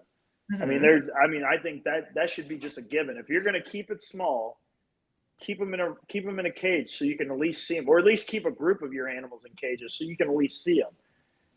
I think we're past the point where, breeders will tell you that, oh, that's stupid, you need to keep it in a rack system. I think most breeders, respectable big breeders, are past that point. Because I remember years ago, you would get laughed out of a Facebook group because you kept a ball python in a cage or some sort. Right. Or even if it was a PVC, a nice cage. That's fixing now, though, right? I feel like much more people are like, I'm seeing a lot more. Yeah. Put them in a cage. Exactly. No, exactly. Well, I think it's good parts. I think it's good parts on both sides. Now, I will say the pet keepers do need to. There are some big breeders that probably could do better, but I think some of these pet people need to just quit railing the breeders. Oh man. My God. Some of them get like just absolutely nasty with some of them, like to the point of like, if you're trying to push an agenda, you're certainly doing it the wrong way. You don't just fucking belittle someone to the point of just being an asshole. All right, birthday party time. I Present guess. From my mom. What is that? She bought you a hillbilly fruit sampler. What? I don't know. That's not just go through it. There's berries. How did she buy a hillbilly fruit sampler she when got she it lives delivered in North from Walmart. Carolina? She got it delivered from Walmart. All right? Walmart does delivery? Yeah. You didn't know that? In Altus, Oklahoma, it does? Yeah. Shit. This one's a pineapple, and it's I guess upside we down. gotta What does go. that mean? That's suggestive sexually. All right, anyway. I guess I gotta go. It's 9 o'clock. 8 o'clock. All right, yeah. It's been 3 hours. Yeah. Okay. William is always the best, though. Oranges. Yeah. It's been fun. Just chatting it up. We talked about everything. A tiny watermelon. Species, markets, ball pythons. We were all over the place. Yeah, well, that's why you're cool, because you can hang. Okay, hang to the best of my ability. Yeah. Jessica, you were a baller in the podcast. Melons. You can dish out all kinds of good stuff. Got melons. Really got melons. Yeah. They're not firm. They're too firm. They're not. We can't eat melons that firm. Yeah, you gotta wait. Sorry. It's all good. All right. Thank you. I'll see you. Are you doing Dallas as well? I don't think so. Damn I didn't plan on it. So what's up with Dallas? Is the whole have they loosened up on the rules there? Or are they still not for the spring one, Okay. but they feel confident for the fall one. So if that happens, it's gonna be fire. It's gonna fix things, I think, like where it's like balanced again. Yeah. All right, we're almost done. I would say there's some old school guys I'd like to see down in Dallas if they still go to it or not. You guys have some real good or reptile keepers and herpers out there. All right, Alex. So. Yeah, there's some old folks. Thank you, Roger. Thank you, William. Thank you, chat. Thanks for the super chats. You guys embarrass me every time. Steven. Lisa. I guess I'll go have a birthday now. Or whatever. So stupid. You could come visit Dallas if you want. I could. It's one of those, like, it's just close enough to drive, but if I'm not feeling it, then I'd have to fly. It's like one of those weird, like Daytona, I would have to fly because I'm old and don't like being in a car that long without my knees hurting. Mm-hmm. Well, like Mike there, and Jim brings all of the blackheads, even to Dallas with the permit. Does Trumbauer and all them still go to that one too? Yeah. Sometimes he'll sell his book and have fun. Okay. I don't know if he's there. I just want to meet. I wish, who I wish would show back up to him again is fucking Tracy or Dave. If you're a Python lover, Python, those are like your Lord and Savior. Do they live in California now? Where do they live? Oh, they should still be in Texas, right? What? They didn't move, did they? As far as I know, I thought they retired and they start selling off some of their stuff. I think they're blood pythons. I think they were primarily just working with bloods at that point. But as far as I thought they might have. I might be mixing things up, so don't. Yeah. Well, I don't know for sure either. I'm just hearing rumor mills. I don't have that kind of connection with Dave or Tracy, but I thought I heard something about. Somebody should just get them and just let them do like an interview panel. Like they should. You know what I mean? Just like go listen to them talk about stories. Yeah. Well, they're gonna have to do it to promote their new blood python book. Oh, when does the book come out? Do you know? I don't even know. It'll just hit the market out of nowhere. Unless you're in the inner group, you won't know about it till boom, it's just out there. Same thing. I heard they're supposed to do a second edition of the Invisible Ark. Again, like another. I go, my God, how many books does Dave have left in him? I heard he just released a moth book not that long ago. How old is he?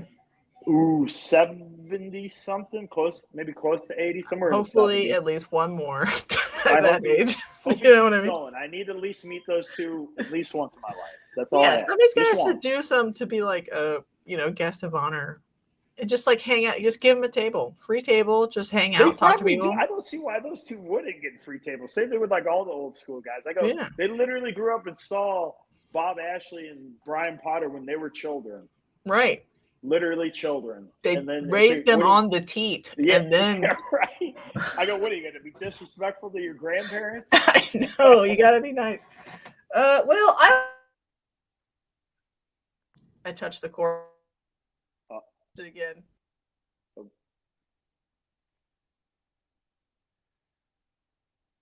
Sorry, this is bedlam now. All of a sudden, my cord's falling out. I don't know if we're doing an auction. We'll do an auction if people want them, but I want to do more showcases so people can showcase their animal. They don't necessarily have to do an auction. That's my dream. Right. While you're doing it, I don't care. Right. It's just for sure. You don't want to sell something super cheap, but you might want to promote it, I guess. Right. I think that's always good if you can promote it on something because I'm still trying to figure out what's going on with this Palm Street thing. Like, what's going on? Do you know anything about this? It's an auction. And I applied and I got in. I just haven't done it yet because I can do an auction here for free. So why pay them 8%? Right. And there's benefits. It's only ball pythons, right? Or is it all? You can do whatever you want. Oh, you can do anything? Yeah, you can do it. Oh, I thought for the longest time it was just ball pythons. That's why I was like, do I want to? I mean, I could. It wouldn't be a problem, but I was like, man, I don't know. I'm so scatterbrained. If I did something like that, it would be a ball python. And then I would wash my hands and then do a carpet python, and then be like, ooh, I think I have this, or I don't know. I'd be too. That'd be fine. But you have to preload your inventory for the most part, so people know Okay, so Yeah, and you can, and then like if you change your mind, you have to like type it in real quick. It'll be like blah blah blah blah, and you have to have like fixed shipping. So there's pros and cons. But is there videos you can watch of this just to get? That's the other problem. Like you'd have to go like look at a promotional video because they don't save the VODs. Okay, so that's why I'm like, I'll just do an auction on my own.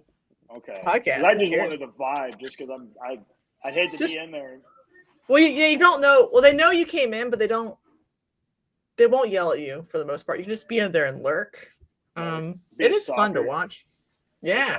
Okay. I have to do it. Like I said, I hear about all these new things, and I'm just, I don't know. No, it's totally cool and fine to check out. You might like it more than me. I just think I don't want to pay them 8%. Well, you're cooler to hang out with, Jessica. You definitely keep the crowd entertained. I'm sure the commentary would be fire. And the VODs is what's important to me. Like I get 200 or 300 extra views after the auctions are done. People just like watching the auctions to see what happened, and they'll message the people. Like maybe a lot didn't go. People will just message them, be like, "Can I have that?" Because they like the FOMO is happening because it was already sold and it's gone. Right. Yeah. See, that's what I'm saying. The VODs are an important part of this. All right. Right. Thank you, sir. You're always fun to hang out with. Oh yeah, we need to get one with us. No, you'll keep it. Yeah. You keep it. Keep it. Trifecta. Is he doing the March OKC? Ooh. He's there sometimes. He hasn't said. I'd have to ask him. I don't know what he has planned. I know he wants to do. Last time I heard he was interested in doing the Arizona Plant Expo, Reptile Plant Expo out there, but because I've been wanting to do an Arizona show for so long just to have a reason to go herping. Yeah, that's the only reason I want to do it, because I would never be in a car for that for any other reason. He should do it. That's the last. Just check it out. He should do the Kansas City one. I mean, it wouldn't be that far of a drive for him. Oh yeah, it would be fine, and that's a good show.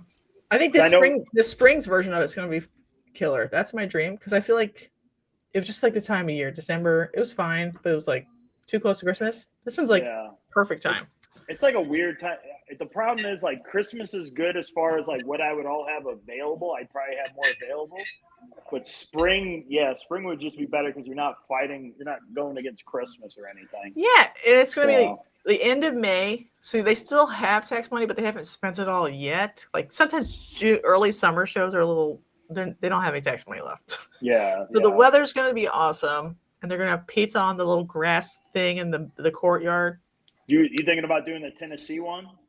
I'm thinking about it, but it's 12 hours for me. Oh, damn. Is that far? Okay, I can see. Yeah, see, like it's just close enough, but then it's one of those, like, it probably could be, it might be a waste of time at that time of year. Because what is it, May or into April? I don't remember when they announced it. It could be, I don't know, all the shows they do are better than other shows. I mean, yeah. You know, because they promoted a lot. A lot of people are there. Yeah. I just would have to be like really certain. That'd be one where I'd be going there to like self-promote a little bit. Right. You know what I mean? Yeah. Does that make any sense? No, I get it.